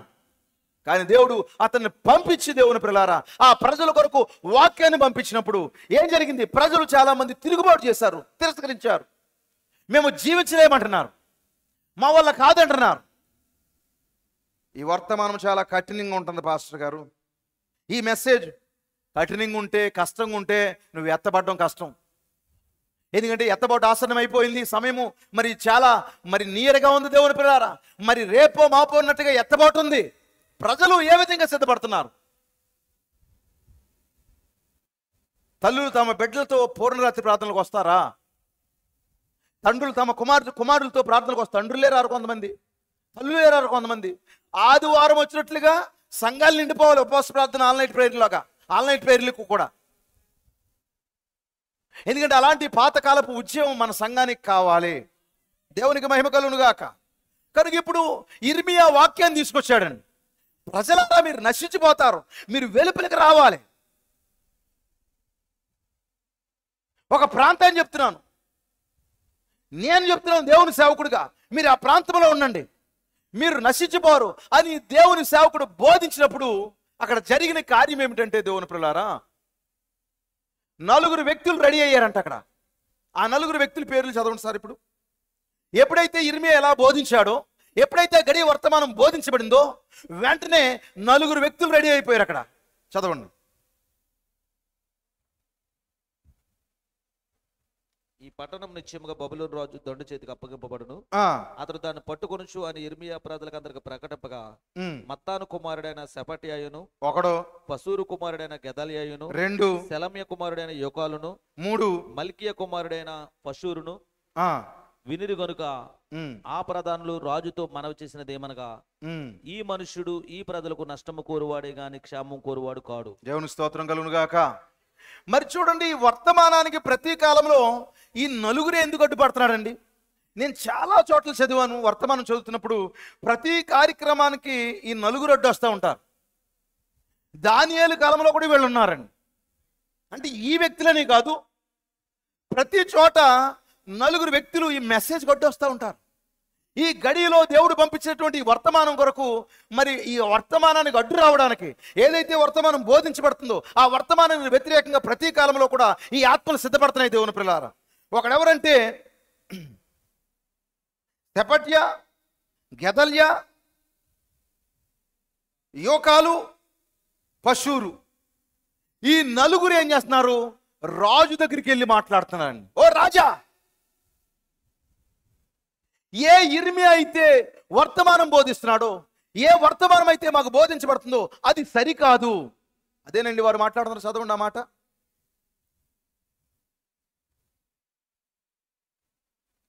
ఈ మనుష్యుడు ఈ ప్రజలకు నష్టము కోరువాడు గాని క్షేమం. ఇదండి వారు మాట్లాడుతున్నారు. అక్కడ ఆగండి. ఈ మనుష్యుడు ఈ ప్రజలకు నష్టము కోరువాడే గాని క్షేమం నష్టము కోరేవాడే గాని క్షేమం కోరువాడు కాదండి అని అతడు ఆ 4 చెప్తున్నారు దేవుని పిల్లారా.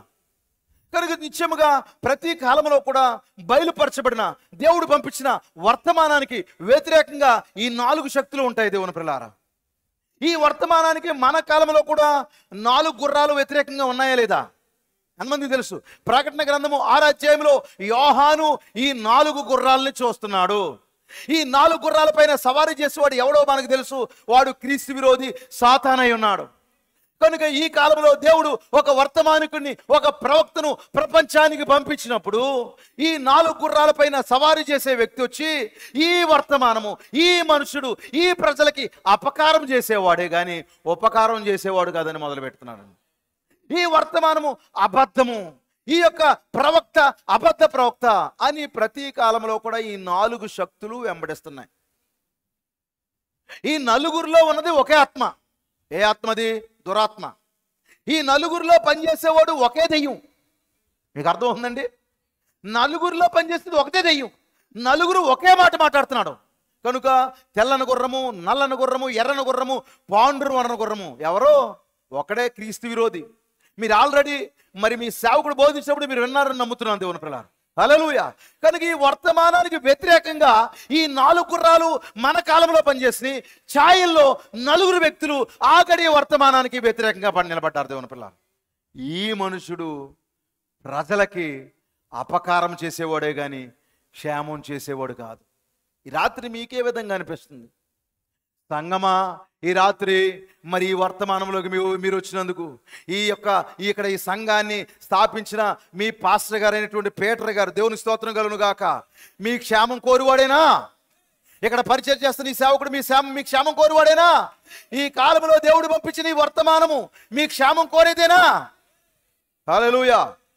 కొన్నిసార్లు స్టైల్ వద్దన్నామనుకోండి, అబ్బే క్షేమం కోరువాడు కాదు. కొన్నిసార్లు వాక్యానుసారము కానీ వివాహం వద్దన్నామనుకోండి, ఈ మనుషుడు మన క్షేమం కోరువాడు కాడు. కొన్నిసార్లు బ్రదర్ ఈ విధంగా నువ్వు ప్రవర్తించడం తప్పు అని చెప్పామనుకోండి, ఈ మనుషుడు మన క్షేమం కోరువాడు కాడు. ఆ రోజు కూడా ఇర్మియా అనుకుంటున్నారు, ఈ మనుషుడు మన క్షేమం కోరేవాడు కాడు, ఈ వర్తమానము మనం క్షేమం కోరేది కాదు. ఏమిటి? మనల్ని వేరే దేశం వెళ్ళిపోమంటాం, బబులోను దేశం వెళ్ళిపోమంటుంది ఏంటి? దేవుడు అలా ఎందుకు చెప్తాడు? ప్రభు అయిన యేసుక్రీస్తుని ఐగుప్తు వెళ్ళమనలేదేటి? దేవునికి స్తోత్రం కలుగును గాక. అప్పుడు బ్రతకాలంటే దేవుడు ఏ స్థలంలో ఉండాలో అక్కడికే వెళ్ళాలి. దేవుడు ఎక్కడ ఉండమంటే అక్కడే ఉండాలి దేవుని పిల్లలారా. ఓ మరి నిత్యముగా ఇప్పుడు మరియా యేసేపులకి మీరు ఐగుప్తు వెళ్ళిపోమన్నప్పుడు ఐగుప్తు వెళ్ళారు వాళ్ళు. ఐగుప్తులోంచి దేవుడు మరలా తీసుకొస్తాడు బయటికి. ఇప్పుడు ఇర్మియా వచ్చి, ఓ ప్రజలారా నిత్యముగా మీరు చనిపోతారు, బయటికి రండి, మీరు వెళ్ళిపోండి అని చెప్తుంటే ప్రజలకు హితవు కాలేదు దేవుని పిల్లారా.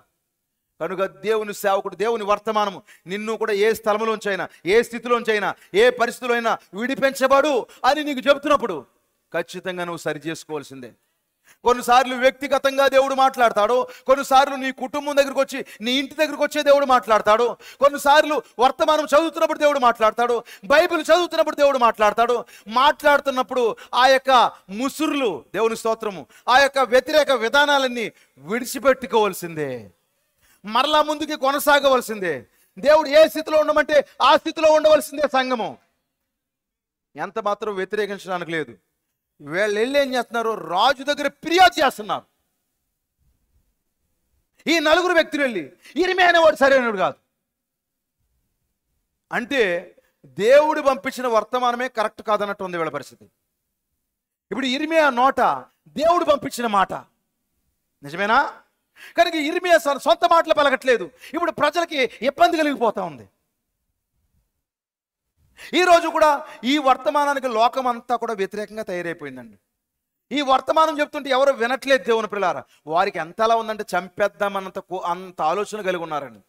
ఈరోజు మనందరం భయపడే కొన్ని మతతత్వవాదులకు భయపడిపోతూ ఉంటాం. మతోన్మాదులు, అయ్య బాబోయ్ అక్కడ గుడి కూల్చేశారంట, ఇక్కడ పాస్టర్ని చంపేశారంట, అక్కడ ఏదో చేసేశారంట, స్త్రీల్ని నగ్నంగా ఊరేగించారంట అని మతోన్మాదుల గురించి బాధపడతాం. కానీ క్రైస్తవ్యంలో ఉన్నటువంటి చాలామంది ఈ వర్తమానానికి వ్యతిరేకం. ఈ వర్తమానము మాకు కరెక్ట్ కాదు, ఇది మనం చంపడానికే వచ్చింది, సరైనది కాదని ప్రజలు ఫిర్యాదు చేసేవారు ఉన్నారు దేవుని పిల్లారా. చూడండి, ప్రజలు నేరాలు మోపేవారిగా ఉన్నారు. దానియేలుపై నేరాలు మోపారు, యోబుపై నేరాలు మోపారు, యేసేపుపై నేరాలు మోపారు, మొర్దెకైపై నేరాలు మోపారు, నాబోతు పైన కూడా ఆ రోజు నేరాలు మోపారు, పౌలుపై నేరాలు మోపారు, స్తెఫనుపై నేరాలు మోపారు, ప్రభు అయిన యేసుక్రీస్తుపై కూడా నేరాలు మోపారు. ఈ రాత్రి నువ్వేం చేస్తావు? ఈ వర్తమానం వచ్చినందుకు నువ్వు సంతోషంగా ఉన్నావా? ఈ వర్తమానం రాకపోతే నీ స్థితి ఏమిటి? ఒక తాగుబోతుగా, ఒక వ్యభిచారిగా, ఒక లోకస్తుడిగా, మరి ఈరోజు నశించిపోయే ఒక వ్యక్తిగా నువ్వు బ్రతుకుతూ, కానీ ఈ వర్తమానం ప్రతి మురికిలోంచి దేవుడు దీన్ని తీసుకొచ్చి నిన్ను కడిగి పవిత్రపరిచి పరిశుద్ధపరిచినప్పుడు, హల్లెలూయా, ఇక పరలోకం వెళ్ళే వధువు నువ్వే అన్నట్టుగా నిన్ను మరి ప్రతిరోజు సిద్ధపరుస్తూ ఉంటే, ఈ వర్తమానం కొరకు నీ ప్రతిస్పందన ఏమిటి? ఈ బయలుపరచబడిన దేవుడు పంపించిన ఈ వాక్యం పట్ల నీ యొక్క ఆలోచన ఏ విధంగా ఉంది? ఏమ్మా వాకెట్లో ముగ్గట్లేదు అని ఎవరైనా అడిగారు అనుకోండి, ఏం చెప్తాం? మా పాస్టరు, మా సంఘం విధానం అంతే. ఏమ్మా కనీసం పెళ్లి జరుగుతుంటే పచ్చని పందిరి లేదు, వాకట్లో జరగవలసిన కార్యాలు లేవు, జనాలు అడవులు లేదు, ఏంటి ఇలాగుందేంటి? మీ కార్డుకి కనీసం పసుపన్నా రాయిరా? 100 మంది రాసుకుని వెళ్ళిపోతారు అనుకోండి. సహోదరులకి ఇచ్చే కార్డు వేరు, బయట వాళ్ళకి ఇచ్చే కార్డు వేరు. ఇలాంటి దొంగలు ఖచ్చితంగా నరకానికి వెళ్తారు. ఇక్కడ ఏమీ ఆచారం చేయనట్టు నటిస్తారు, బయటికి వెళ్ళి మళ్ళీ మామూలే. అలాంటి వారికే ఈ వర్తమానం బాబోయ్ వేసేస్తే బాగుండు, తగలేదేటి, ఇంకానా పడలేదేటి, ఏమీ రావట్లేదేటి అన్నట్టు ఉంటుంది. కొంతమంది సంఘంలో చాలా బాగుంటారండి. నేను చెప్తూ ఉంటాను చాలాసార్లు, సంఘంలో వాళ్ళు పొట్టిగా కనపడతారు, బయటికి వెళ్ళినందుకు చాలా పొడవుగా కనపడతారు. ఎందుకంటే హై హీల్స్ వేస్తారు కాబట్టి వాళ్ళు. ఇక్కడ పాస్టర్ గారు చూస్తారేమో, సంఘంలో ఎవరైనా విమర్శిస్తారేమో అని చెప్పేసి వాళ్ళ విధానం అలాగుంటుందా? బయటికి వెళ్ళి అన్ని రకాల కోరికలు, బయటికి వెళ్తే కోటింగ్లు మామూలే, బయటికి వెళ్తే లిప్స్టిక్లు మామూలే, బయటికి వెళ్తే వారి ఎగస్ట్రాలన్నీ మామూలే. లోకస్తుడికి లోకస్తురాలకి ఏమీ తీసిపోకుండా ఉంటారు. మళ్ళీ సంఘాలకు వచ్చి మామూలుగా ఎవరైనా ఏదైనా చూసారనుకోండి, ఏమన్నా అంటే ఇదే ఆకారం, ఇంకా నేను రాను. కనుక ఈ వర్తమానం పట్ల వారి వైఖరి అది, ఈ వర్తమానం పట్ల ప్రజల యొక్క ఆలోచన అది. ఉదయం భోజనాలు ఎవరికి? బంధువులకి. సాయంకాలం మిగిలిన భోజనాలు సహోదరులకి.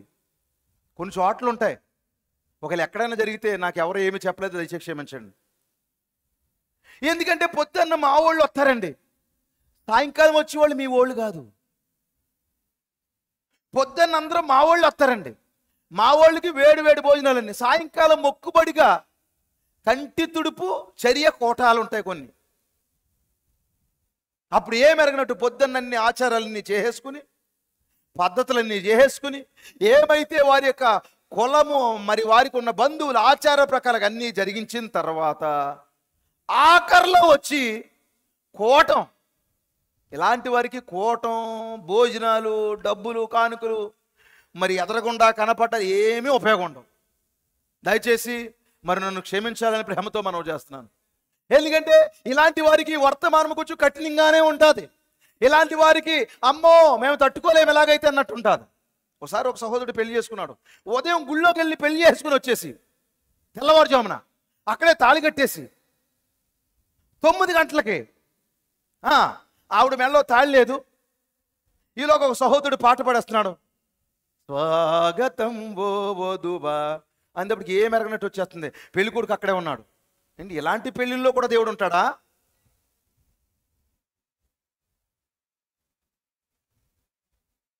అన్నీ కలిపేసుకుని, జల్లేసుకుని, ఆ తర్వాత తుడిసేసుకుని, అక్కడేమి జరగనట్టు. 100 మంది నాకు తెలుసు, చాలామంది చెప్పే మాటలేంటి తెలుసా? మా బంధువులు ఒప్పుకోవట్లేదండి.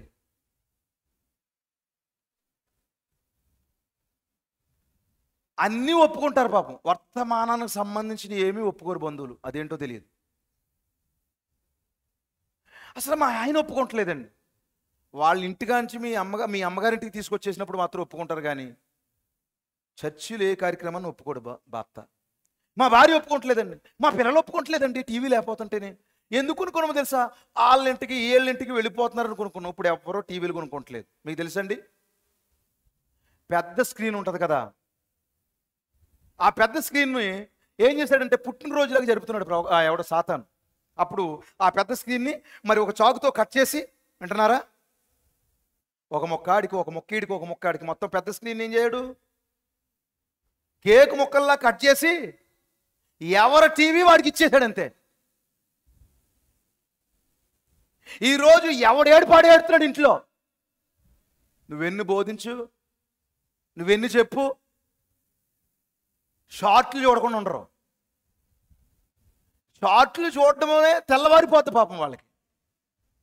ఆ యొక్క అబ్బాయి నేను ఏమీ చూడట్లేదండి, కావాలంటే చెక్ చేసుకోండి.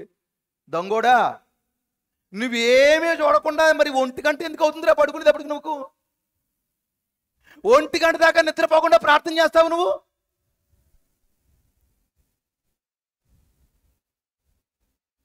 తెల్లవారిపోతే తల్లిదండ్రులు పట్టించుకోరు కొంతమందిని.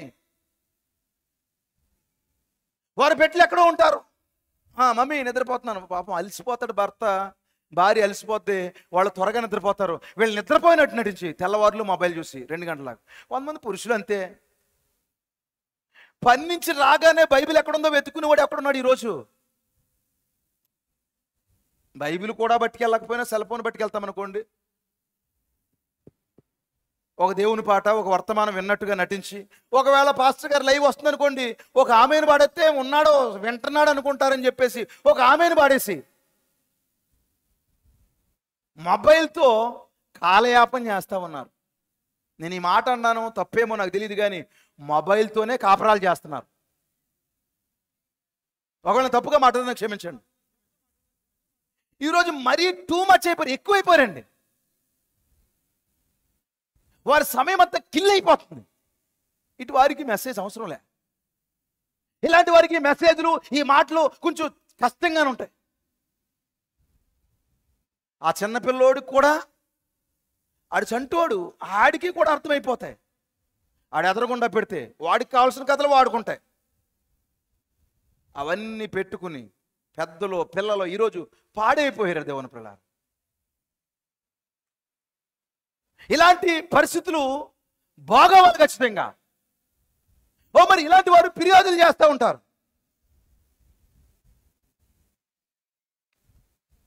కనుక మీరు గమనించండి,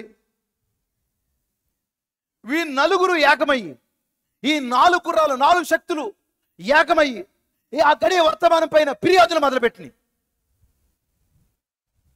అసలు ఇరిమే ఏం బోధిస్తున్నాడో గమనించి, ఇరిమే ఏం చేస్తున్నాడో గమనించి, దేవుని పిల్లలారా వర్తమానం ఏం చెప్తుందో గమనించి, ఓహో ఇది తప్పైతే నా జీవితాన్ని సరి చేసుకోవచ్చేమని సరి చేసుకోవడం మానేసి వారేం చేశారు, ఇరిమియాని చంపడం ప్రయత్నం చేయడం. రాజు దగ్గరికి వెళ్ళారు. రాజు దగ్గరికి వెళ్ళి, ఇదిగో ఇర్మియా ఇలా చేస్తున్నాడు, మరి ఏంటి సంగతులు అన్నాను. రాజు అన్నాడు, అతడు మీ చేతిలో మీ వశంలో ఉన్నాడు అన్నాడు. కానీ ఇర్మియా దేవుని వశంలో ఉన్నాడు. దేవుని స్తోత్రం కలుగును గాక. మరి క్యాథలిక్లందరూ వచ్చి మార్టిన్ లూథర్ను చంపడానికి ప్రయత్నం చేసినప్పుడు మార్టిన్ లూథర్ అన్నాడు, నేను దేవుని చేతుల్లో ఉన్నాను, నన్ను ఎవరు చంపలేరు. ఈరోజు ఈ గడి వర్తమానాన్ని ఎవరు చంపలేరు. హల్లెలూయా. పీటర్ గారిని ఒక వైరస్ మరి తీసుకోగలిగింది, కానీ ఈ బోధని వర్తమానాన్ని తీసుకోగలిగిందా? చెప్పండి. దేవుని స్తోత్రం కలుగును గాక. ఆయన ఉన్నప్పుడు ఎంతో మంది అసూయపడ్డం, రకరకాల మాటలు మాట్లాడడం నేను కూడా విన్నాను దేవుని పిల్లలు. ఆ విని చాలా ఇబ్బంది పడేవాళ్ళం. అయితే ఆ యొక్క వ్యక్తిని మరి ఆ యొక్క వ్యాధి తీసుకోగలిగింది, కానీ ఆ వర్తమానం చెప్పగలిగిందా? వర్తమానానికి మరణం లేదు. హల్లెలూయా. అయ్య బాబు లేటుకు వస్తున్నారు, 3 గంటలు చెప్పేస్తున్నారు, ఎలాగా? ఆ తర్వాత అర్థమవుతుంది, అయ్యో 3 గంటలైనా పర్లేదు ప్రభువా, మాకు ఆ సేవకుడు ఉంటే బాగుండు అనుకుని ఏడవలేదా? దేవుని స్తోత్రం కలుగును గాక. కనుక ఇప్పుడు వర్తమానం చెప్పాలని ప్రయత్నం చేస్తున్నాం. చూడండి నా మాట చదవండి. ఇప్పుడు ఇరిమియా ఆ రాజు ఏమన్నాడు, ఇతడు ఇటు సమాచారం వారికి ప్రకటన చేయడం వలన ఈ పట్టణంలో నిలిచిన యోధుల చేతులను ప్రజలందరి చేతులను బలహీనం చేయుచున్నాడు. ఇతడు బలహీనం చేస్తున్నాడు కానీ బలపరచట్లేదు అనుకున్నారు. చిత్తగించి వానికి మరణశిక్ష విధింపుము. అబ్బా, వర్తమానానికి ఏం కావాలంట? మరణశిక్ష. ప్రతి కాలంలో కూడా వర్తమానాన్ని చంపాలనే ప్రయత్నం చేశారు దేవుని పిల్లలు. అయితే నా అంశం ఇది కాదు, నేను అంశంలోకి ఇంకా రాలా. అంశంలోకి వస్తే 10 నిమిషాల్లో ముగించాలనుకుంటున్నాను. చదవండి సార్. అందుకు రాజు అనే స్థితికి అతడు మీ వశమున ఉన్నాడు. ఆ, రాజు మీకు అడ్డం రాజాలడనగా ఉమ్, వారు ఇర్మియాను పట్టుకుని కారాగృహంలోనున్న రాజకుమారుడుకు మల్కియా గోతులోనికి దింపిరి. ఉమ్, అందులోనికి ఇర్మియాను త్రాళ్లతో దింపినప్పుడు ఉమ్, ఆ గోతులో నీళ్లు లేవు, బురద మాత్రమే ఉండును. ఉమ్. ఆ బురదలో ఇర్మియా దిగబడెను. ఇదండి ఆ గడి వర్తమానం ఏమైంది? ఇప్పుడు గోతులోకి వెళ్ళిపోయింది. ఆ గడి వర్తమానం ఏమైంది? చీకట్లోకి వెళ్ళిపోయింది. ఆ గడి వర్తమానం ఏమైంది? తెగబడిపోయింది. పైకి రాలేని పరిస్థితులు అయిపోయింది. బంధించబడిపోయింది గోతులో. ఏం చేయాలి ఇప్పుడు? నా అంశంలోకి నేను మెల్లిగా వస్తున్నాను దేవుని పిల్లారా. అయ్యా, వర్తమానము చీకట్లోకి వెళ్ళిపోయింది. వర్తమానం బంధించబడింది. వర్తమానం బలహీనమైపోయినట్టుగా కనపడుతుంది. ఇలాంటి సమయంలో కొంతమంది బిడ్డలు లేవాలి. హల్లెలూయా. దేవుడు పిలిచిన మనుషులు లేవాలి. ఓ మరి ఆ వర్తమానం కొరకు నిలబడే మనుషులు కావాలి. దేవునికి స్తోత్రం కలుగును గాక. ఎంతమంది ఈ గడి వర్తమానం కొరకు నిలబడడానికి ఇష్టపడుతున్నారు? ఈ వర్తమానం పక్షంగా నేను నిలబడతాను, ఈ వాక్యం పక్షంగా నేను నిలబడతాను. హల్లెలూయా. ఆ గడి వర్తమానం ఏమిటంటే మరి ఇర్మియా అయి ఉన్నాడు. ఆ గడి బయలుపరచబడిన వాక్యం ఎవరంటే ఇర్మియా అయి ఉన్నాడు. ఈ ఇర్మియా ఏమయ్యాడు? ఇప్పుడు 4 గుర్రాల ద్వారా, ఆ యొక్క 4 మరి ఆత్మలు, క్రీస్తు విరోధి ఆత్మ ద్వారా అతనేమయ్యాడు? గోతులోకి దిగబడిపోయాడు. ఆ గోతులేముంది? చీకటి. ఆ గోతులేముంది? బురద. ఇప్పుడు వాక్యం బంధించబడింది. వాక్యం బంధించబడినప్పుడు ప్రజలు అనుకున్నారు, ఓ మరి చుట్టుపక్కల ప్రజలు అనుకున్నారు, ఇక ప్రవచనాలు ఆగిపోతాయి. ఓ ఇక మనల్ని ఇంకా ఏమీ చేసేదేమీ లేదు. వాక్యం వెళ్ళిపోయింది. ఆ గడి వర్తమానము చీకట్లోకి వెళ్ళిపోయింది, బంధించబడిపోయింది. ఇక మనందరం సేఫ్ అనుకున్నారు. ఒక విధం చెప్పమంటారా? అసలు ఇర్మియా ప్రకటించింది ఎందుకో తెలుసండి? వారిని బురదలోంచి బయటికి తీసుకురావడానికి, వారిని గోతులోంచి బయటికి తీసుకురావడానికి. కానీ ఆ ప్రజలు ఏం చేశారు? ఇర్మియాను గోతులోకి దింపారు. దేవునికి స్తోత్రం కలుగును గాక. మరి ఇలాంటి సమయంలోనే ఓ దేవుని పిల్లలారా, ఇప్పుడు దేవునికి ఒక మనిషి కావాలి, దేవునికి ఒక వ్యక్తి కావాలి. ఈ కాలంలో కూడా వాక్యము చీకట్లోకి వెళ్ళిపోతా ఉంది. మీకు తెలుసా? వాక్యం చీకట్లోకి వెళ్ళిపోతాం ఏంటంటే, మేము చాలా బాగా ఎదుగుతున్నాము, సంఘం మంచి బాగా ఉంది. నీ చుట్టుపక్కల మరి ఈ యొక్క దేశం అంతా, ఈ రాష్ట్రం అంతా, ఈ జిల్లా అంతా వాక్యం ఇంకా చీకట్లో ఉంది. ప్రజలు ఇంకా చీకట్లో ఉన్నారు. వాక్యం చీకట్లో ఉండడం ఏంటండి? ఆ గ్రంథము లోపల ఎవరైతే ఉన్నారో ఆ పేర్లు ఉన్న వాళ్ళు ఇంకా చీకట్లో ఉన్నారు, ఇంకా లోకంలో ఉన్నారు, ఇంకా సంస్థలు ఉన్నారు, ఇంకా పాపంలో ఉన్నారు. ఇప్పుడు వారిని బయటికి తీసుకొచ్చే బాధ్యత ఎవరిది? అంతమందికి అర్థమవుతుంది. ఇప్పుడు ఈ వాక్యము చీకట్లో ఉండకుండా, ఈ వాక్యము సంస్థలో ఉండకుండా, ఈ వాక్యం ఒక శాఖలో ఉండకుండా, మరి ఆ యొక్క శాఖలో ఉన్న వాక్యాన్ని, ఆ బంధించబడిన వాక్యాన్ని, చీకట్లో ఉన్న వాక్యాన్ని బయటికి తీసుకొచ్చే ఒక వ్యక్తి కావాలి. హల్లెలూయా. నీ వీధిలోంచి నువ్వు ఒక్కడవే వస్తున్నావు, నీ గ్రామం నుంచి నువ్వు ఒక్కదానివే వస్తున్నావు, నీ ప్రాంతానికి, నీ పట్టణానికి నువ్వు ఒక్కదానివే వర్తమాన విశ్వాసం అయి ఉండొచ్చు ఒకవేళ. మరి చుట్టూ ఏముంది? చీకటి. చుట్టూ ఏముంది? మరి బ్రాందీ షాపులు ఉన్నాయి, చుట్టూ ఏమైనా వ్యభిచార కొంపలు ఉన్నాయి, చుట్టూ ఏమైనా సినిమా హాళ్ళు ఉన్నాయి. సినిమా హాళ్ళు ఉన్నటువంటి ప్రయారిటీ, మరి బ్రాందీ షాపులకు ఉన్న ప్రయారిటీ వర్తమానానికి లేదు. చీకట్లోకి వెళ్ళిపోయింది వాక్యము. ప్రజలు అసహించుకున్నారు వాక్యాన్ని, ప్రజలు వాక్యాన్ని చంపాలని ప్రయత్నం చేస్తున్నారు. ఇలాంటి సమయంలో కనీసము దేవుని పిల్లలారా, మరి ఆ వాక్యాన్ని బయటికి తీసుకు తెచ్చుకోవాలి, వాక్యాన్ని విడిపించుకోవాలి. ఆ పరిస్థితిలోంచి మేము బయటికి రావాలి అనే తపన సంఘానికి కావాలి. దేవునికి మహిమ కలుగును గాక. బైబిల్ ఏం చెప్తుంది? అగ్నిలోంచి లాగినట్టు నిన్న ఆదివారమే తీసుకురావడానికే లాగాలి. మళ్ళీ మీకు అర్థమైంది? కొంతమందిని ఆదివారం బతిమాలితో వస్తారు. ఎన్ని మేకప్లు, మరి ఎన్ని రకాల మాటలు, అన్ని జాగ్రత్తగా అన్ని అతుకులెడితే సంఘానికి వస్తాడు ఒక్కొక్కడు. ఎక్కడో దిక్కున ఏదో జరుగుతుంది. అదిగో నా పేరు చెప్పలేదు. ఈ పేరు చెప్పకపోతాం ఏంటి? ఆ సాంబార్లో పచ్చిమిరకాయలు నావు కదా, కనీసం పచ్చిమిరకాయలు వేయించామని కూడా చెప్పాడా? కనుక పచ్చిమిరకాయలు ఏం చేసామని చెప్పేసి గొర్రెపిల్ల జీవ గ్రంథంలో నీ పేరు తీసేస్తే బాగుంటుంది. ఇంకా పచ్చిమిరపకాయలు నావే, తాలింపులు నావే. కనుక దేవుని పిల్లగారు ఇక్కడ చూడండి, వాక్యము బంధించబడినప్పుడు, వాక్యము చీకట్లోకి వెళ్ళినప్పుడు, వాక్యము మరి దిగబడిపోయినప్పుడు ఆ పరిస్థితిలోంచి బయటికి తీసుకురావాలి ఒక వ్యక్తి కావాలి అని మందికి అర్థమైంది. చదువుదాం ఇప్పుడు, చదవండి. రాజు బెన్యామీను ద్వారమున కూర్చునిండగా రాజు ఇంటిలోనికి కూషుడగు ఎబెద్మెలెకును సొండు వారు ఇర్మియాను గోతిలో వేసిరను సంగతి విని రాజు నగర్లో నుండి బయలు వెళ్ళి రాజుతో ఇలాగూ మనవి చేసెను. రాజాన ఏలినవాడ, ఆ గోతులు వేయబడిన ఇర్మియా అను ప్రవక్త ఎడల ఈ మనుషులు చేసినది యావత్తును అన్యాయము. అతడున్న చోటును అతడి ఆకలి చేత చొచ్చును. పట్టణంలోనైనను ఇంకనూ రొట్టెలేమియు లేవు. అందుకు రాజు చాలండి, మీరు అక్కడ గుర్తుపెట్టుకుని మరలా చదువుతారు అని. ఇప్పుడు వాక్యం ఇలా చీకట్లోకి వెళ్ళిపోయినప్పుడు, ఆ కాలంలో దేవుడు పంపించిన వర్తమానము బంధించబడిపోయి ఉన్నప్పుడు ఒక వ్యక్తికి రోషం వచ్చిందండి. ఆ వ్యక్తి పేరే ఎబెద్మెలెకు. పలుకుదామా ఒకసారి? ఎబెద్మెలెకు. హల్లెలూయా. ఎబెద్మెలెకు అనగా అర్థము రాజునకు సేవకుడు. ఈ ఎబెద్మెలెకు కూషీడు, మరి ఇథియోపియా దేశం వాడు అతను. ఇతడు యోధారాజు అయినటువంటి సిద్ధికా ఏలుబడిలో అక్కడ ఒక నపుంసకుడిగా పనిచేస్తాడు. అక్కడ రాజు నగర్లో ఉండి రాజు కార్యాలయంలో అతను పనిచేస్తా ఉన్నాడు. వాస్తవంగా మరి ఎక్కడేం జరుగుతుంది అక్కడేం జరుగుతుంది అతనికి సంబంధం లేదు. మరి ఎవరు గోతులోకి వెళ్తున్నారు, ఎవరు పాతాళంలోకి వెళ్ళిపోతున్నారు అతనికి సంబంధం లేదు. అలాంటి సమయంలో ఒక అన్యుడైనటువంటి, హల్లెలూయా, ఒక నల్ల జాతీయుడైనటువంటి ఒక వ్యక్తికి రోషం వచ్చింది.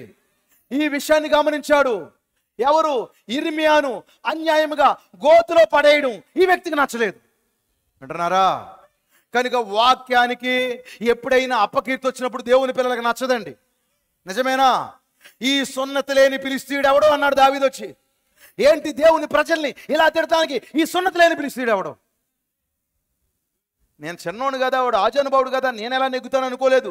వాడు సున్నతి లేని ఫిలిష్తీయుడు, నేను సున్నత గలవాడిని, నాకు పరిశుద్ధాత్మ ఉంది, వాడికి పరిశుద్ధాత్మ లేదు. వాడెవడు ఈ ప్రజలను తిరస్కరించడానికి, ఈ వర్తమానం తప్పడానికి వాడెవడు? హల్లెలూయా. ఈ వర్తమానం చీకట్లో పడేదానికి వాడెవడు? రోషం రావాలి దేవుని పిల్లలారా. ఎబెద్మెలెకు చూశాడు.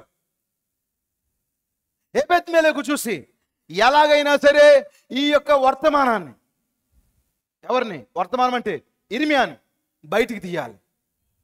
ఎందుకంటే అతడు దేవుని సేవకుడు, అతడు గడియ వర్తమానమై ఉన్నాడు. ఈ యొక్క పరిచర్య, ఈ యొక్క వర్తమానము చీకట్లో ఉండడానికి వీల్లేదు. హల్లెలూయా. మన కాలంలో కూడా దేవుని పిల్లలారా, ఓ ప్రపంచమంతా చీకట ఆవరించిందండి. 7 సంఘ కాలాల్లో 7 సంఘకాలాల పోస్టర్ మీరు చూస్తారు, నిజమేనా? మరి ఆఖరి సంఘకాలంలో చీకటి ఏమైంది? ఎక్కువగా ఉందా చీకటే? ఎఫెసులో కంటే ఈ లవోదికీలో చీకటి ఎక్కువగా ఉందా? ఏమైంది? వాక్యము చీకట్లో బంధించబడింది, వాక్యము బురదలో ఉంది, వాక్యము గోతిలో ఉంది. అయితే అక్కడ ఒక అన్యుడు ఒక రాజు దగ్గర ఉండి ఈ వాక్యము గోతిలో ఉండడానికి వీల్లేదన్నాడు. మన కాలంలో కూడా అతడు యూదుడు కాదు, అన్యుడై ఉన్నాడు. మన కాలంలో కూడా ఒక అన్యుడే, దేవుని స్తోత్రం కలుగును గాక, ఒక అమెరికా దేశస్థుడు. అతడు మరి ఈ యొక్క కూషీడు, ఇతను నల్లవాడు, మన కాలంలో ఒక తెల్లవాడు. నిజమేనా? ప్రపంచమంతా ఏమైంది? ప్రపంచంలో దేవుని ప్రజలందరూ ఎక్కడికి వెళ్ళిపోయారు? వాక్యము లేక సమస్త అనబడే చీకట్లో గెలిపాడు, ఆచారము అనబడే చీకట్లో గెలిపారు, లోకము అనబడే చీకట్లో గెలిపారు. ఇప్పుడు దేవుడు ఒక ప్రవక్తను లేపాడు. ఈ ఎబెద్మెలెకు అనగా రాజుకు సేవకుడు. ప్రవక్త విలియం బ్రహ్మము కూడా పరలోక రాజు సేవకుడు. హల్లెలూయా. ఈ ప్రపంచమంతా చీకట్లోకి వెళ్ళిపోవడం, గోతులోకి వెళ్ళిపోవడము ఈ యొక్క షండుడికి కూడా ఇష్టం లేదు. ఎంతకీ గోతులోకి వెళ్ళిపోవడం ఏంటి? పాతాళమే. మన విలియం బ్రహ్మం పాతాళం వెళ్ళి చూసొచ్చాడా? ఎంతమంది తెలుసు? 14వ ఏడు చూశాడా? చూసిన తర్వాత కొంతకాలం అయిన తర్వాత ఆ పెన్ని స్టోర్లో కొంతమంది ఆ పాతాళంలో ఉన్న స్త్రీలు పైకి వస్తుంటే మరి అతను అక్కడి నుంచి వెళ్ళిపోయాడా లేదా? ఇప్పుడు అతడు అక్కడి నుంచి బయటకు వచ్చిన కాంచి ప్రపంచమంతా తిరిగి ఏం ప్రకటించాడు? మీరు ఎక్కడికన్నా వెళ్ళండి, నరకానికి వెళ్ళొద్దు. మీరు ఏదైనా పోగొట్టుకోండి, పరలోకాన్ని పోగొట్టుకోకూడదు. హల్లెలూయా. ఈ ప్రపంచంలో పాతాళం అనే గోతులోకి వాక్యం వెళ్ళిపోకూడదని, ఆ సంస్థ అనే చీకట్లోకి వాక్యం వెళ్ళిపోకూడదని ప్రపంచమంతా తిరిగి రాజుకు మొర్రపెట్టి, హల్లెలూయా, పరలోకపు రాజుకు మొర్రపెట్టి, రాజా ఇది మంచిది కాదు. ఏంటయ్యా మంచిది కాదు? నీకేమైనా జీతం తగ్గిందా? జీతం వద్దయ్యా బాబు, నాకు పని చేసుకునే అవకాశం కల్పించావు, సంతోషము, నాకు జీతం అవసరం లేదు. మరేంటి నీకు భోజనాలు ఏమి తక్కువ వచ్చినాయా? భోజనాలు, వస్త్రాలు, మరి జీతము నాకేదో కావాలని లేదు. మరేమిటి? ప్రజలు నశించిపోతున్నారు, వాక్యం బంధించబడిపోయింది, వాక్యం చీకట్లోకి వెళ్ళిపోయింది. ఇప్పుడు ఏం చేస్తాడు రాజు దగ్గరికి వెళ్ళి? చెప్పండి. రాజు దగ్గరికి వెళ్ళి ఎబెద్మెలెకు ఏం చేస్తాడు? మొర్ర పెడుతున్నాడు. మన కాలపు ఎబెద్మెలెకు కూడా ఏం చేశాడు? పరలోకపు రాజు దగ్గరికి వెళ్ళి మొర్ర పెట్టాడు. మొర్ర పెట్టాడా? ప్రజల చీకట్లో ఉండడానికి వీల్లేదు, ప్రజల పాపంలో ఉండడానికి వీల్లేదు. ఏమన్నాడు? ఆ ఎబెద్మెలెకు అయితే, ఇర్మియా అయితే ఏం ప్రకటించాడు? యెరూషలేమును విడిచిపెట్టేయండి, బబులోనులోకి వెళ్ళిపోమన్నాడు.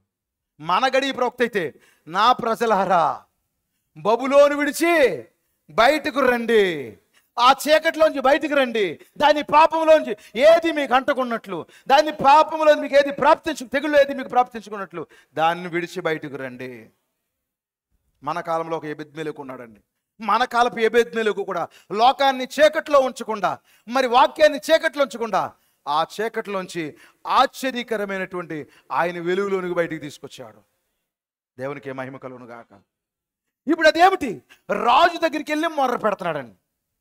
ఈ రాత్రి ఆల్ నైట్ పేరులో మీరేం చేయాలి చెప్పండి? ఈ రాత్రి ఆ ఎబెద్మెలెకు స్థానాన్ని నేను తీసుకుంటాను పాస్టర్ గారు. ఇదిగో నా గ్రామము, నా వీధిలో, లేకపోతే నా బంధువులు, నా కుమారుడు, నా భర్త, నా భార్య, నా కుటుంబమే ఎక్కడుంది? చీకట్లో ఉంది. ఇంకా నువ్వు రక్షణ లేదు, ఇంకా నువ్వు సరైన జీవితం లేదు. ఇంకా నీకు చెప్తున్నాను, నేనే ఇంకా చీకట్లో ఉన్నాను ప్రభువా. ఎంతమంది ప్రార్థన చేయగలరు? అతడు ఎబెద్మెలెకు ఏం చేస్తాడు? రాజు దగ్గరికి వెళ్ళి మొరపెడుతున్నాడు. ఈ రాత్రి ఎవరైనా ఇక్కడ ఎబెద్మెలెకులు ఉంటే ఈ ఆన్లైన్ ప్రేయర్ ద్వారా మరి రాజుకి ప్రార్థన చేయండి, మొరపెట్టండి. ఏమని మొరపెట్టాలి? ప్రభువా, ఆదివారం సెలవు దినాన్ని రద్దు చేస్తారంట ప్రభువా. ఎబెద్మెలెకులు ఉన్నారు ఇక్కడ. హల్లెలూయా. ప్రభువా, వన్ వరల్డ్ గవర్నమెంట్ రాబోతుందంట, చర్చిలు మూసేస్తారంట ప్రభువా. ఇదిగో చర్చిల్ని గిడ్డంగులుగా మార్చుకుంటారంట ప్రభువా. ఇదిగో వధువుకి ఒత్తిడి రాబోతుందంట ప్రభువా. ప్రపంచమంతా చీకట్లో ఉన్నారు ప్రభువా. రాత్రంతా తాగేసి వ్యభిచరించే రేవు పార్టీలు వంటి మరి పార్టీల్లో, పబ్బుల్లో యవ్వనస్తులు పాడైపోతున్నారు ప్రభువా. గ్రామాల్లో నీతి లేదు ప్రభువా. ఎక్కడ చూసినా పాపము, వ్యభిచారము, త్రాగుడు, విచ్చలవిడతనము, మరి చాలా భయంకరమైన కార్యాలు, లోకము, అన్యత్వము ఏకమైపోయింది ప్రభువా. క్రైస్తవులు కూడా వారితో కలిసిపోయారు ప్రభువా. ఇలాంటి పరిస్థితుల్లో నా గ్రామాన్ని, నా తమ్ముణ్ణి, నా భర్తని, నాకు భార్యను, నా బిడ్డల్ని విడిపించవా ప్రభువా. హల్లెలూయా. దేవుడు ఖచ్చితంగా కార్యం చేస్తాడా? ఈ రాత్రి ఎంతమంది ఎబెద్మెలెకులు ఉన్నారు ఇక్కడ? ఓ వాక్యము చీకట్లోకి వెళ్ళిపోయింది, గ్రామము చీకట్లో ఉంది. నీ చుట్టూ భజన్లు, చుట్టూ సారా కొట్లు, బ్రాందీ షాపులు, ఆడపిల్లలు, మగపిల్లలు వెచ్చలబెడతానం నేర్చుకున్నారు. ఇదంతా చూసినప్పుడు నీకేం అర్థం అవ్వాలి? ఓహో, చీకట్లోకి వెళ్ళిపోయారు ప్రజలు, నశించిపోతున్నారు. ఈ రాత్రి నేను ఆ ప్రజల కొరకు ఎబెద్మెలెకు వెళ్ళి సిద్కియాతో మొరపెట్టినట్లుగా నేను వెళ్ళి నా పరలోకపు రాజుతో నేను మొరపెట్టుకోవాలి. నా బిడ్డలను రక్షించు ప్రభువా. ఎందుకంటే సెల్ ఫోన్ అనబడే చీకట్లోకి వెళ్ళిపోయారు ప్రభువా. ఇన్స్టాగ్రామ్లోకి వెళ్ళిపోయారు ప్రభువా. ఫేస్బుక్లోకి వెళ్ళిపోయారు ప్రభువా. యూట్యూబ్లో మరి వ్యర్థమైన విషయాల్లోకి వెళ్ళిపోయారు ప్రభువా. వాక్యముతో కాకుండా లోకముతో రాజీ పడిపోయి, నేను చెప్పినా సరే వినకుండా, ఒకవేళ గట్టిగా మాట్లాడితే చచ్చిపోతాను అంటాడు. ఆడికి నిండా 10 ఏళ్ళు ఉండవు. ఇంటికి ఎవరన్నా వచ్చినప్పుడు వాళ్ళు ఎదరకుండా తిడితే చచ్చిపోతానంటాడు. ఆడు మూర్ఖుడాడు. ఆడపిల్లంతే, తిందో 50 అంటే నన్ను అందరు ఎదురుకుండా ఎందుకు తిట్టావు, నేను చచ్చిపోతాను, ఇలా చచ్చిపోతాను, చంపేస్తాను, మరి కొట్టేస్తానని వాళ్ళు ఎక్కువైపోయారు ప్రభువా. మా సంఘాన్ని దీవించి ప్రభువా, మా గ్రామాన్ని దీవించు ప్రభువా. ఒత్తిళ్ళలోకి వెళ్ళిపోతున్నాం. కొంతమంది రోగులుగా ఉంటున్నారు. నిజమేనా? రోగం కూడా చీకటేనా? హల్లెలూయా. ఆర్థిక పరమైన ఇబ్బందులు ఉన్నారు, అది చీకటేనా? ఇప్పుడు వాక్యం ఏమైపోతుంది? చీకటిలోకి వెళ్ళిపోతుంది, గోతులోకి వెళ్ళిపోతుంది. ఇలాంటి సమయంలోనే ఎబెద్మెలెకు లేవాలి. హల్లెలూయా. అసలు ఎబెద్మెలెకు డ్యూటీ కాదు అది. ఎబెద్మెలెకు పని రాజునగర్లో వేరే పని. కానీ ఎబెద్మెలెకు భారం తెచ్చుకున్నాడు. ఎవడెలా నా పోతే నాకేంటి, ఆదివారం చచ్చిపోతున్నాను అంతే, నాకు చాలు. కొంతమంది నెలల తరబడి చర్చికి రాకపోయినా పట్టించుకోలేని విశ్వాసులు, వాళ్ళు పక్కనే ఉన్నా మాట్లాడరు. బ్రదర్, జరిగింది ఏదో జరిగింది, సరే రండి ప్రార్థనకు రండి అని ముందుగా ప్రేమగా చెప్పేది ఉండదు కొంతమందికి. కనీసం కుటుంబాన్ని కూడా పట్టించుకోలేని కొంతమంది ఉంటారు. ఈ రాత్రి ప్రార్థన చేస్తారా దేవుని పిల్లారా? ఎబెద్మెలెకు వలె ప్రార్థన చేస్తారా? దేవునికి మహిమ కలుగును గాక. హల్లెలూయా. ఇప్పుడు ఎబెద్మెలెకు ఏం చేశాడు? ఇప్పుడు రాజు దగ్గర నుంచి ఆజ్ఞ పొందుకున్నాడు. రాజు అన్నాడు, నువ్వు వెళ్ళు అన్నాడు. చదవండి, రాజు ఏమన్నాడు? అందుకు రాజు, నువ్వు ఇక్కడ నుండి 30 మంది మనుషులను వెంట పెట్టుకుని పోయి ప్రవక్త అయిన ఇర్మియా చావక మునుపు ఆ గోతులో నుండి అతను తీయించుమని కూషీయుడగు ఎబెద్మెలెకు సెలవీయగా. సరేండి, ఎబెద్మెలెకు ఎవరితో మాట్లాడుతున్నాడు? రాజుతో మాట్లాడుతున్నాడు. ఏమన్నా రాజుతో ఈ విషయాలు మాట్లాడొచ్చా? రాజు ఆజ్ఞని బట్టే కదా ఇర్మియా గోతులో పట్టాడు. ఇప్పుడు రాజు ఆజ్ఞ వ్యతిరేకంగా ఇతను మాట్లాడుతున్నాడు ఏమిటి? ఇతను ఒకటే అనుకున్నాడు, ఎస్తేరు వలె. ఎస్తేరు ఏమనుకుంది చెప్పండి? పిలవబడితేనే కానీ ఎవరు కూడా మరి అహస్వరేష్ యొక్క సన్నిధికి పిలువబడకూడదు, నశించిపోతారు, చంపేస్తారు అలాంటి. అలాంటి సమయంలో ఎస్తేరేమంది? నేను నశిస్తాను, నా ప్రజలు విడిపించబడాలి. హల్లెలూయా. సంఘానికి ఆ విధమైన భారం ఈ రాత్రి రావాలి. ఈ రాత్రి పూర్ణ రాత్రి ప్రార్థన ద్వారా అలాంటి భారం నీకు రావాలి. నా మోకాళ్ళు అరిగినా పర్లేదు, నాకు నిద్ర లేకపోతే ఉదయానికి ఎలాంటి పరిస్థితి వచ్చినా, కొంతమంది అంటారు నాకు గ్యాస్ అండి అందుకే 12 గంటలకు వెళ్ళిపోతానే పోవా నువ్వు అని అంటాను. నేనైతే పోరా బాబు, 12 గంటలకు వెళ్ళిపోతావో? నీకు ఎప్పుడు 12, ఎప్పుడు 5, ఈ 10 అయినప్పటికీ వెళ్ళిపోతాను. వెళ్ళిపో. మాకు గ్యాస్ట్రిక్ వచ్చేస్తుందండి, నిద్ర లేకపోతే అయిపో గుండె ఆగిపోద్దండి. నీ గుండు 24 అవర్స్ బాగానే పనిచేస్తుంది, ఏం సాధించావు? వ్యాధిగ్రస్తుల కోసం నేనేం మాట్లాడట్లేదు, వాళ్ళని ఏమి నేను అన్ను. అలా ఎన్ని రాత్రులు నువ్వు ఇలాంటి కోటాలు కాకుండా మెలకుగా ఉండలేదంటాను నేను. అన్నీ ఉండి ఒక ప్రార్థనకి ఏదో చెప్తావు కదా, దాని కొరకనే మాట్లాడుతున్నాను అంతే, తప్పుగా నేను మాట్లాడట్లేదు. కనుక నేను నశిస్తాను అందాను. అలాగే ఇప్పుడు ఎబెద్మెలెకు ధైర్యంగా వెళ్ళాడు దేవుని పిల్లలారా. ఇతన్ని సాహస వీరుడు అని చెప్పొచ్చు, ధైర్యవంతుడు అని చెప్పొచ్చు. అసలు ఇతని పని కాదు, అలా మాట్లాడితే ఏం జరుగుతుందని సంకోచించకుండా నేనేమైనా పర్లేదు, ఇలాంటి నిజమైన వాక్యం మాత్రం చీకట్లో ఉండకూడదు. బెదరో మీ వీధిలో చిన్న కూటం పెట్టచ్చు, అయ్యి బాబోహే అలా పెట్టామంటే అద్దిల్లండి ఖాళీ చేయించేస్తారండి. ఖాళీ అయిపోయినా పర్లేదు, ఒకసారి సువార్త కూటం పెట్టించి అక్కడ. దేవుని స్తోత్రం కలుగును గాక. అసలు మా ఏరియాలో కుదరదండి, అయినా సరే ఒక్కసారైనా ఆ ప్రాంతంలో ఏదో ఒకటి చేయి. నువ్వు ఎన్నికలో ఉన్న వారు ఎవరైనా అక్కడ నశించిపోయేలాగా ఉన్నారేమో, వారి కొరకు నువ్వు ఎబెద్మెలెకు వెళ్ళి విడిపించడానికి ప్రయత్నం చేయి. దేవుని స్తోత్రం కలుగును గాక. ఈ రాత్రి ఆన్లైన్ ప్రేయర్ ద్వారా కనీసం ప్రార్థన చేయ బిడ్డల కొరకు. ఇప్పుడు రాజు ఏమన్నాడు? నీవు 30 మందిని తీసుకెళ్ళు. వాక్యాన్ని విడిపించడానికి ఎంతమంది కావాలంటండి? 30 మంది కావాలంట. ఈరోజు మన కాలపు ఎబెద్మెలెకు కూడా వాక్యాన్ని విడిపించడానికి మరి ప్రపంచంలో మరి చెదిరిపోయినటువంటి ఆయా సంస్థల్లో ఆయా పాపాల్లో మగ్గిపోతున్నటువంటి వాక్యమైనటువంటి దేవుని ప్రజలను విడిపించడానికి కూడా ఈ విధానాన్ని పాటించాడు. ఏమిటి? అతడు 30 మందిని పంపించాడు, 3 బదులు. మన కాలంలో 3 ఉద్యోగాలు వచ్చినాయి. దేవుని స్తోత్రం కలుగును గాక. మనకి లోదర్ ఉద్యోగం వచ్చింది, వెస్లీ ఉద్యోగం వచ్చింది, పెంతెకొస్తు ఉద్యోగం వచ్చింది. అలాగే మన ఎబెద్మెలెకు నీతికరణ బోధించాడు, శుద్ధీకరణ బోధించాడు, పరిశుద్ధాత్మ బాప్తిసాన్ని బోధించాడు. దేవుని స్తోత్రం కలుగును గాక. ఇర్మియాని విడిపించడానికి మరి ఒక ఎబెద్మెలెకుతో పాటు ఎంతమంది ఉండాలంట? 30 మంది ప్రజలు ఉండాలంట. ఆ గోతులోంచి విడిపించాలంటే, ఈరోజు ప్రజలను విడిపించాలంటే ఈ 3 కావాలి. నీతికరణ కావాలి, శుద్ధీకరణ కావాలి, పరిశుద్ధాత్మ బాప్తిసం కూడా కావాలి.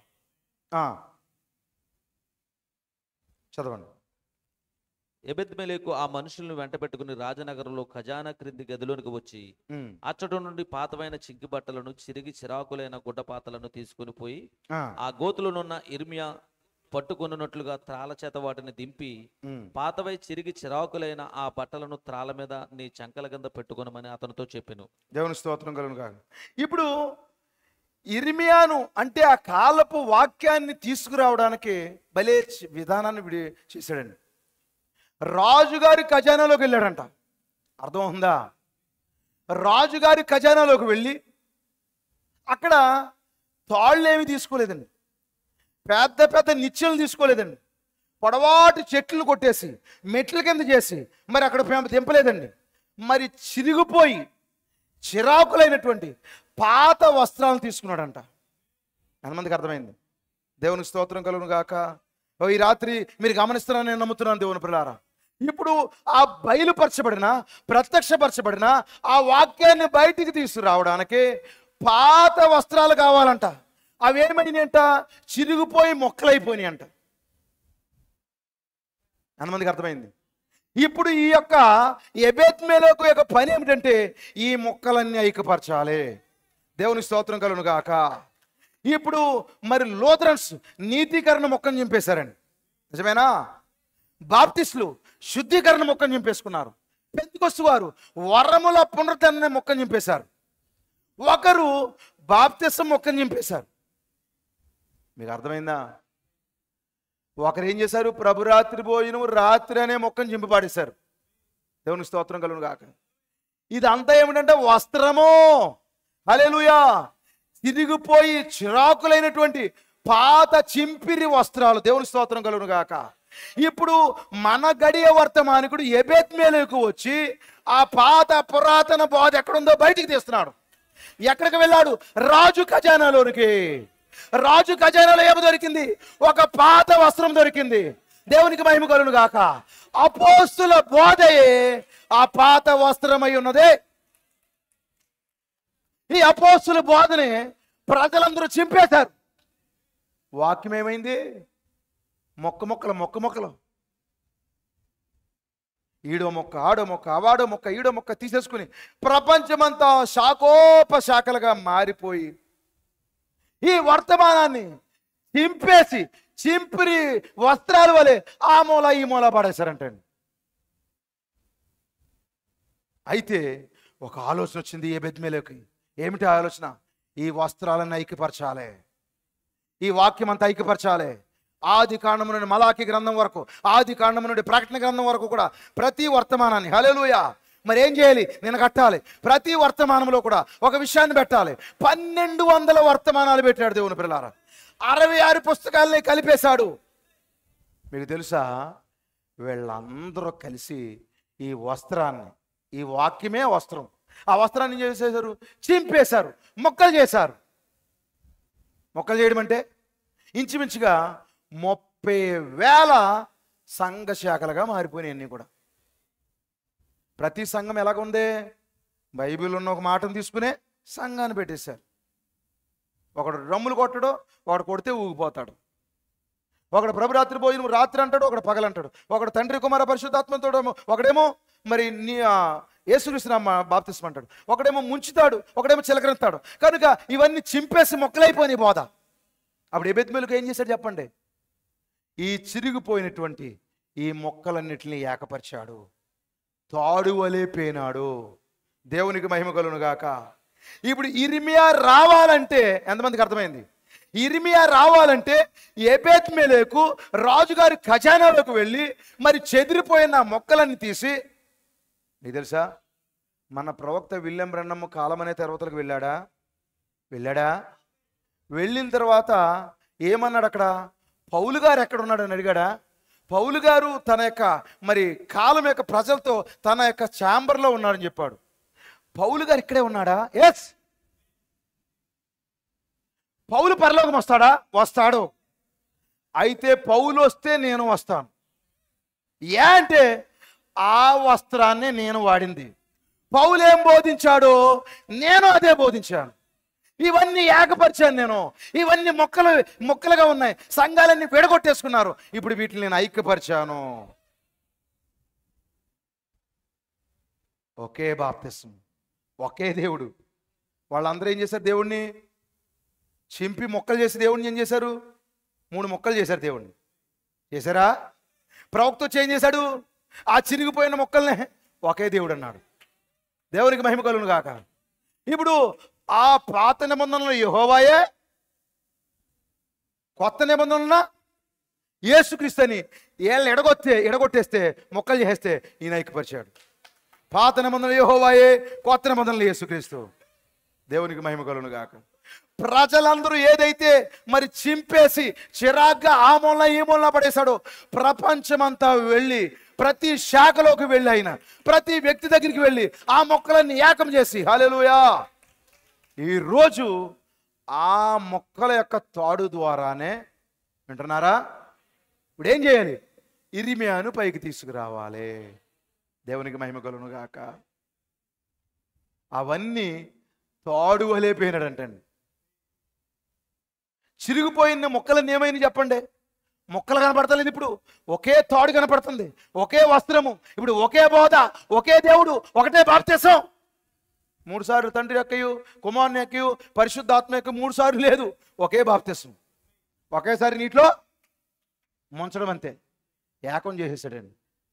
కనుక ఇప్పుడు ఇర్మియా రావాలంటే, ఆ గడియ ప్రత్యక్షపరచబడిన వాక్యం రావాలంటే, ఇప్పుడు ఆ చిరిగిపోయిన మొక్కలన్నీ ఏకమవ్వాలి, ఒకే తాడుగా మారాలి.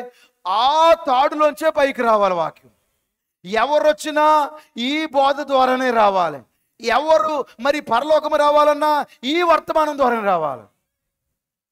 ఒక ఆవిడంట ఏం చేసింది చెప్పండి? మొదటి 2 మెట్లు ఎక్కకుండా 3వ మెట్టుకి ఎక్కడం ప్రయత్నం చేసిందంట. అప్పుడు ఏమైంది? జారిపోయి. అందుకే మన ప్రవక్త ఏం చేశాడు? 3 మెట్లని ఏకం చేశాడు. కనుక ఇప్పుడు ఈ నీతీకరణ, శుద్ధీకరణ, పరిశుద్ధాత్మ, బాప్తిస్ము ఆయన చక్కగా పేర్చాడు. దేవుని పిల్లలారా, బైబిల్ అంతటిని కూడా చక్కగా చేశాడు ఆయన. ఆది కాండం నుండి ప్రకటన గ్రంథం వరకు కూడా మరి ఏకపరిచి ఒక మెసేజ్ బోధించి ఈ కాలానికి ఒక వర్తమానాన్ని పంపించి, ఇప్పుడు ఎవడెక్కాలన్నా ఈ వర్తమానం దాన్ని ఎక్కాలి. పరలోకం రావడానికి ఏ సంఘానికి ఆ సంఘం. ఇప్పుడు అన్ని సంఘాలు ఒక ఏంటవి పాస్టల్ మీటింగ్ పెట్టుకుంటాయండి ఒక చోట. మీకు తెలుసా? సిద్దికియా రాజు ఇంట్లో తిరిగిపోయి సిరాకులైపోయి ఉన్నటువంటి ఆ యొక్క పాత వస్త్రాల్లాగా ఉంటాయి పాస్టర్ సెమినరీలు. ఎలాగా? మరి ఎక్కడే కూర్చుంటారు ఇద్దరు, పెంతుకొస్తే వారు, చర్చ్ ఆఫ్ క్రైస్ట్ వారు. ఈయనేమో కొడితే అంత దూరం ఎగురుతాడు, డప్పు కొడితే. ఒక ఆయన డప్పు కొట్టడు.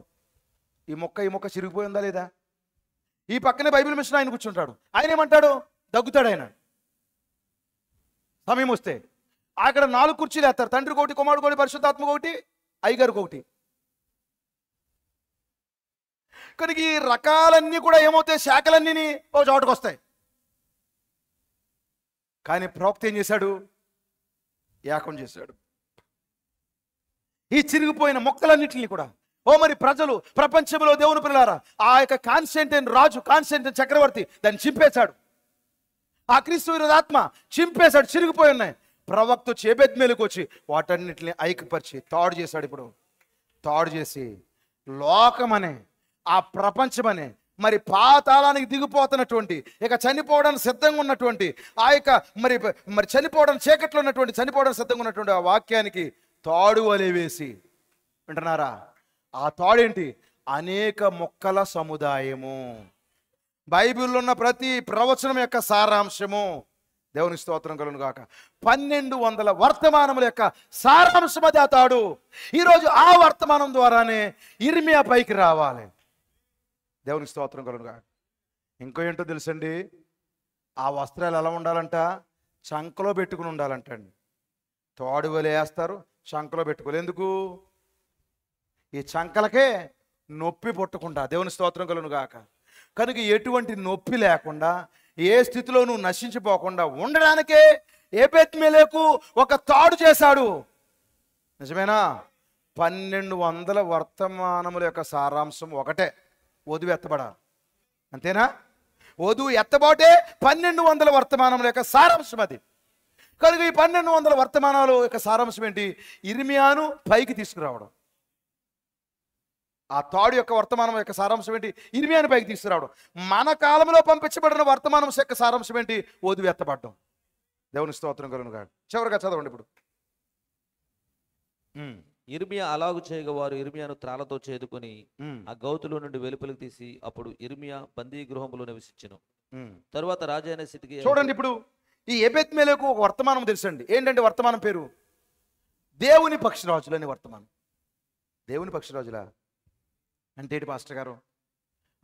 ప్రవక్త చెప్పిన వర్తమానం మీరు చదువుకోండి. దేవుని పక్షిరాజు అనే వర్తమానంలో పక్షిరాజు బంధించబడి చెరసాల్లో ఉండడం ఆయనకి ఇష్టం లేదన్నాడు ప్రవక్త.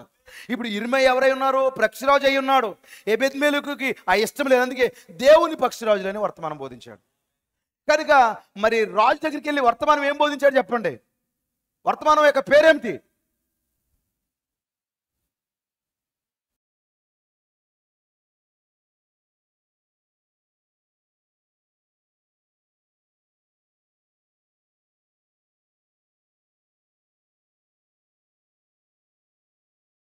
నేను చెప్పలేకపోతున్నాను. ఇప్పుడు జరిగిన కార్యం ఏంటంటే, చివరగా ఈ రాజుకంతా వివరించేసిన తర్వాత రాజుకు చెప్తాడు, అయ్యా నాకు మరుగు లేకుండా మొత్తం చెప్పరయ్యా, ఏం చేయమంటావంటే ఇర్మియా చెప్తాడు. చెప్పినా వినరండి. వినకపోయేసరికి ఏం జరిగిందో మీరు జాగ్రత్తగా గమనించండి. అక్కడ ఏం జరిగిందంటే, మీరు చదవక్కర్లొద్దు. మరి యాజకులందరినీ చెరలోకి వెళ్ళిపోయారు.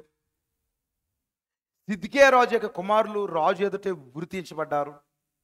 సిద్కియా రాజు యొక్క కన్నులు ఓడబెరికేశాడు. వాక్యాన్ని బంధించినప్పుడు ఏం జరిగిందంటే, సిద్కియా లవోదికీగా మారిపోయాడు. కళ్ళు ఓడబెరకబడ్డాయి. అయితే ఇర్మియా గ్రంథం 39:15 చదవండి ఒకసారి. ఇర్మియా బందీ గృహశాలలో ఉండగా యెహోవా మాట అతనికి ప్రత్యక్షమై ఎలాగూ సెలవిచ్చెను, నీవు వెళ్ళి కూషీయుడగు ఎబెద్మెలెకుతో ఇట్లనుము. ఎబెద్మెలెకుతో ఇట్లనుము, నీవు వెళ్ళి ఎబెద్మెలెకుతో ఇట్లనుము, ఇశ్రాయేలు దేవుడును సైన్యములకు అధిపతియగు యెహోవా ఎలాగూ సెలవిస్తున్నాడు, మేలు చేయుటకై కాక కీడు చేయుటకై నేను ఈ పట్టణం గూర్చి చెప్పిన మాటలు నెరవేర్చుచున్నాను. నీవు చూచుచుండగా ఆ మాటలు ఆ దినమున నెరవేరును. ఆ దినమున నేను నిన్ను విడిపించదను. నీవు భయపడు మనుషుల చేతికి నీవు అప్పగింపబడవని యెహోవా సెలవిస్తున్నాడు. నీవు నన్ను నమ్ముకొట్టువి కనుక నిశ్చయంగా నేను నిన్ను తప్పించదను. నీవు ఖడ్గము చేత పడవు, దోపుడు సొమ్ము దక్కించుకున్నట్లు నీ ప్రాణమును నీవు దక్కించుకొందువు. ఇదే యెహోవా వాక్కు. దేవుని స్తోత్రం కలుగును గాక. మరి వాక్యము కొరకు పనిచేసినటువంటి ఎబెద్మెలెకుకి దేవుడు ఆశీర్వాదాలు పంపించాడా? చెప్పండి. వాక్యాన్ని బంధించినటువంటి సిద్కియా రాజు ఏమయ్యాడు చెప్పండి? మరి కుమారులు చనిపోయారు. మరి వాక్యానికి లోబడకుండా ఉన్నందుకు ఏం జరిగింది అక్కడ?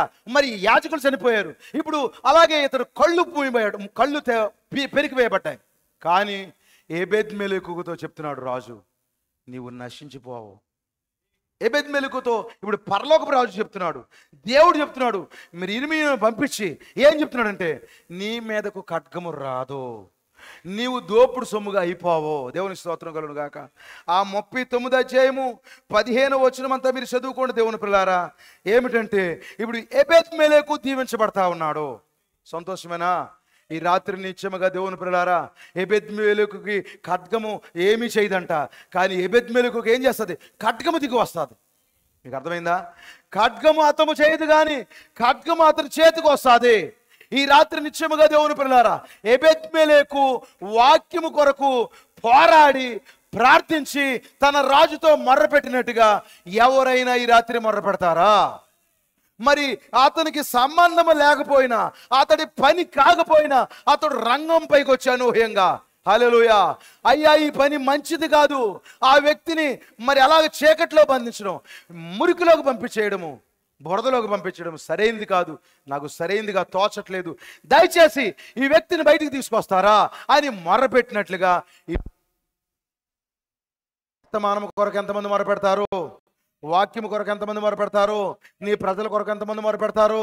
ఇది ఈ రాత్రి ప్రార్థించినందుకు ప్రవక్త ఏం చెప్పాడు? ఇందాక చదివి ఉంచాను కదా, అలా ప్రార్థించినందుకు మరి రక్తం నీ కొరకు దిగొస్తుంది. దేవునికి మహిమ కలుగును గాక. మోషేని గురించిన బోధన అనే వర్తమానంలో మీకు చెప్పానా? ప్రార్థిస్తే ప్రతిఫలం ఏంటి? రక్తం దిగి వస్తుంది. సాతాను నీ వెంట పడడు. ఈ రాత్రి నిత్యముగా దేవుని పిల్లలారా, ఎబెద్మెలెకు రాజైనా చనిపోడేమో కానీ ఇప్పుడు ఖడ్గము నీ మీదకి రాదు. ఒకసారి ఆ ఆశీర్వాదాలను ఒకటి చదువమ్మా. 39:15 చివరగా.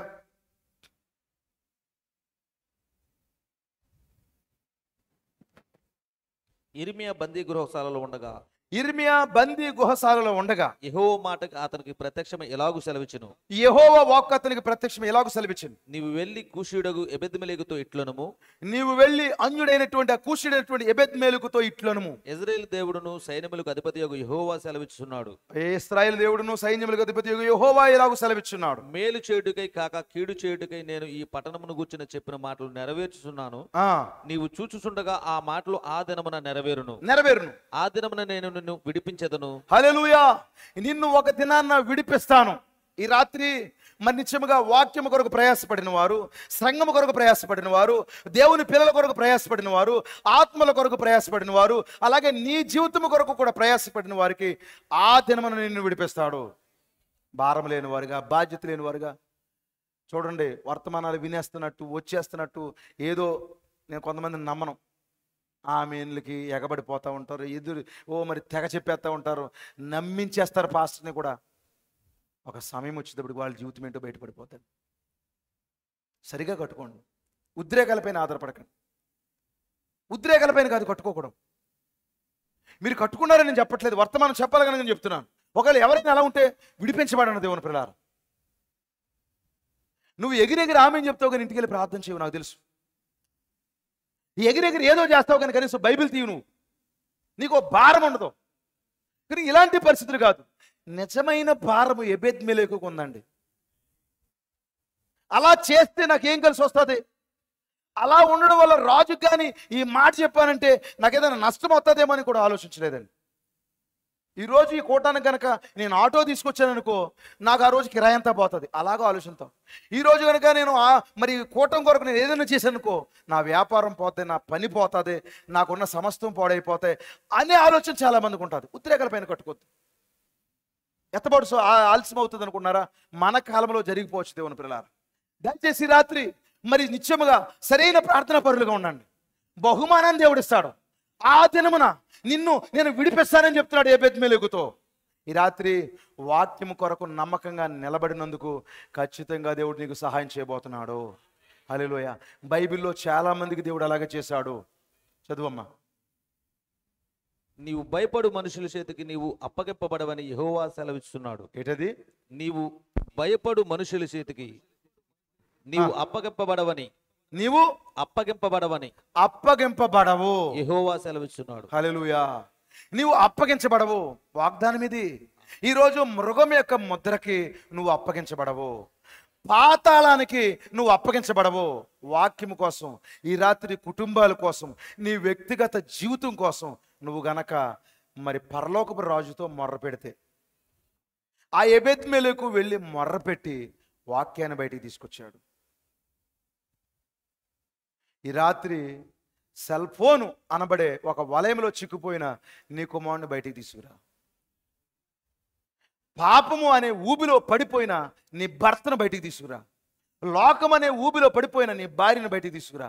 ఆచారం అనే పరిస్థితిలో పడిపోయిన నీ యొక్క ఎవరైనా నీ సరౌండింగ్లో ఉన్న వారిని బయటికి తీసుకురా. మరి లోకము, పాపమనే మరి అపనమ్మకమైన లోక కార్యాల్లో పడిపోయినటువంటి నీ స్నేహితులు ఎవరినైనా బయటికి తీసుకురావడానికి, ఎవరైనా మరి ఈ రాత్రి వర్తమానంలోనికి, ఇలాంటి నిజమైన వర్తమానంలోనికి వస్తే బాగుండు నా చీకట్లోంచి, సమస్యలోంచి అని నీవు మరి ఒక తీర్మానం కలిగి రాత్రి రాజుకి గనక మొర్ర పెడితే నువ్వు నశించిపోవో, నువ్వు అప్పగించబడవో. తర్వాత మాట అండి, నీవు నన్ను నమ్ముకొంటివి గనుక, ఈ వర్తమానాన్ని నమ్మావు గనక నిత్యముగా నేను నిన్ను తప్పించదను. నిన్ను తప్పిస్తాను. రాబోయే ఉగ్రత, రాబోయే ఒత్తిడి, ఆ 666 నుండి, ఆ 666 ముద్ర నుండి, హల్లెలూయా, రాబోయే ఒత్తిడి నుండి నిన్ను తప్పిస్తాను. నీవు ఖడ్గము చేత పడవు. నీవు ఖడ్గము చేత పడవు కానీ ఖడ్గమే నీ చేతికి వస్తుంది. దోపుడు సొమ్ము దక్కించుకున్నట్లు నీ ప్రాణము నీవు దక్కించుకుందువు. నీ ప్రాణాన్ని దక్కించుకుంటావు. ఇదే యెహోవా. హల్లెలూయా. నువ్వు పాతాళానికి వెళ్ళవు, నువ్వు ఎత్తబడతావు. అర్థమైందా? కనుక ఈ రాత్రి ఎంతమంది ప్రార్థన చేస్తారు? వాక్యం బంధించబడుతుంది, ఒక్కోసారి వాక్యం చీకట్లోకి ఉంటుంది, సమస్యలు వస్తున్నాయి, వ్యాధుల రూపంలో, సమస్యల రూపంలో. ఈ రాత్రి ఎన్నో వ్యాధులు, ఎన్నో కష్టాలు సంఘానికి ఉంటాయి దేవుని పిల్లలు. ఇదే సంఘం కొన్నిసార్లు చీకట్లోకి వెళ్ళిపోవడం, కొన్నిసార్లు వ్యాధులు బట్టి నేను రాలేకపోతున్నానండి. ఈ రాత్రి ఎబెద్మే లేకుంటే అలాంటి వ్యక్తుల కొరకు ప్రార్థన చేస్తారు. ఆర్థిక ఇబ్బందులు బట్టి నేను సంఘానికి దూరంగా ఉంటున్నాను కొంతమంది అంటారు. అలాంటి సమయంలో ఎబెద్మే లేకుంటే అలాంటి వారికి ప్రార్థన హెల్ప్ చేసి వారిని బయటికి తీసుకొస్తారు. ఈ రాత్రి దేవుని పిల్లలారా, మనం ఇక్కడికి ఎందుకు వచ్చామంటే పరలోకపు రాజుకి మొర్ర పెట్టడానికి ఈ రాత్రి వచ్చాము. నీ జీవితంలో భర్త ఒక చోట, భార్య ఒక చోట, బిడ్డలు ఒక చోట, చిరిగిపోయి చిరాకులైపోయిన కుటుంబంగా ఉన్నావా? ఈ రాత్రి నువ్వు అందరూ ఒక చోటే పనిచేస్తారు సంఘంలో, అక్కడే ఉల్లిపాయలు కొత్త ఉంటారు. సహోదరి టిక్కు ఉల్లిపాయలు కొత్తది, కానీ పక్కా పీక్ కోసేయాలన్నంత కోపం ఉంటుంది. అవేంటయ్యి? చిరిగిపోయిన చిరాకులైన పాత వస్త్రాలు. అవి కలవవు. రాజుగారి ఖజానాలు ఉంటాయి, నువ్వు అక్కడే ఉంటావు, భేదాలతో ఉంటావు. చేసుకుంటే చేసుకొని, నాకు రాత్రే చెప్పారు, నిన్న పొద్దున్న చెప్పాల్సిన రాత్రి చెప్పాను, అందుకే రాలేదు. చెప్పుకుంటే చెప్పుకో. తిరిగిపోయి చిరాకులైపోయిన వస్త్రాలు ఇవి. ఇవన్నీ ఐక్యమవును గాక. హల్లెలూయా. మాటలు కాదండి, హృదయాలు ఐక్యమవును గాక. దేవునికి స్తోత్రం కలుగును గాక. ఇది ఎవరు చేస్తారు? ఎబెద్మెలెకు చేస్తాడు. ఇంకేంటి? ఇది మంచిది కాదు. ఎవరైనా సంఘములో పొరపాట్లు కలుగుంటే, బ్రదర్ అలాగని పెద్ద నీతిమంతుల్లోకి వెళ్ళిపోయి, నేను చూసేశాను నిన్ను ఇంకా సంఘానికి రానవను, ఇది మంచిది కాదు నీ పద్ధతి, ఆ పాస్టర్ గారు అతను ఇంకా రానవకండి సంఘానికి, ఎల్లవయ్యా చెప్పావు. కానీ నువ్వు చేయవలసింది ఏంటో తెలుసా? విడిపించడానికి ప్రయత్నం చేయి. దేవుని స్తోత్రం కలుగును గాక. ఇది మంచిది కాదు. ఎన్నో విషయాలు అందులో ఉన్నాయండి. ఎలా విడిపించాలి? ఈ చిరిగిపోయినవన్నీ కూడా కలపాలి. కనుక సంఘములో దేవుని పిల్లారా, మరి ఒక గొర్రె నశించిపోయిందంటే, గోధుమ చేలో తప్పిపోయిందంటే ఏం చేయాలంట? అందరూ చెయ్యి పట్టుకునంట ఏకంగా వెళితేనంట తప్పిపోయిన గొర్రె దొరికిపోతుందంట. కనుక ఇవన్నీ ఐక్యమై సంఘములో చల్లటి పరిస్థితులు ఏకమైనప్పుడు ప్రవక్త అన్నాడండి, సంఘములో చల్లటి పరిస్థితులు ఏకమై సమాధానం లేకుండా ఉన్నప్పుడు సంఘంలో ఉన్న గొర్రెలని ఏకమయ్యి వెచ్చదనం పుట్టించి అక్కడ మరలా భేదాలు లేకుండా చేయాలంట. దేవుని స్తోత్రం కలుగును గాక. ఇదంతా ఎవరు చేస్తారో? ఎబెద్మెలెకు చేస్తాడు. దానికి ప్రతిఫలం ఏంటి? నువ్వు అప్పగించబడవు, నువ్వు నశించిపోవు, ఖడ్గము నీ మీదకి రాదు, ఒత్తిడిలోంచి తప్పించబడతావు, నీ ప్రాణము విమోచించబడుతుంది, నువ్వు పాతాళానికి వెళ్ళవు, నువ్వు ఎత్తబడబోతున్నావు. God bless you. దేవుడు మనల్ని దీవించును గాక. ఈ రాత్రి మిమ్మల్ని ఆశీర్వదించును గాక. మన పరలోకపు రాజు ఎక్కడే ఉన్నాడు? ఈ రాత్రి ఎబెద్మెలెకులు సమస్యను బట్టి, మీకున్న పరిస్థితులను బట్టి మరి రాజుకు మొర్రపెట్టి, మరి చీకట్లోంచి, వ్యాధుల్లోంచి, సమస్యల్లోంచి మరి పరిస్థితులను విడిపించుకుని మరి అందరూ ఐక్యమయ్యి చక్కగా పరలోకపు రాజు దగ్గర నుంచి బహుమానాలు పొందుకుని వెళ్ళాలని ప్రేమతో మనం చేస్తున్నాం. God bless you all. దేవుడు మనందరం దీవించును గాక. Shalom shalom shalom.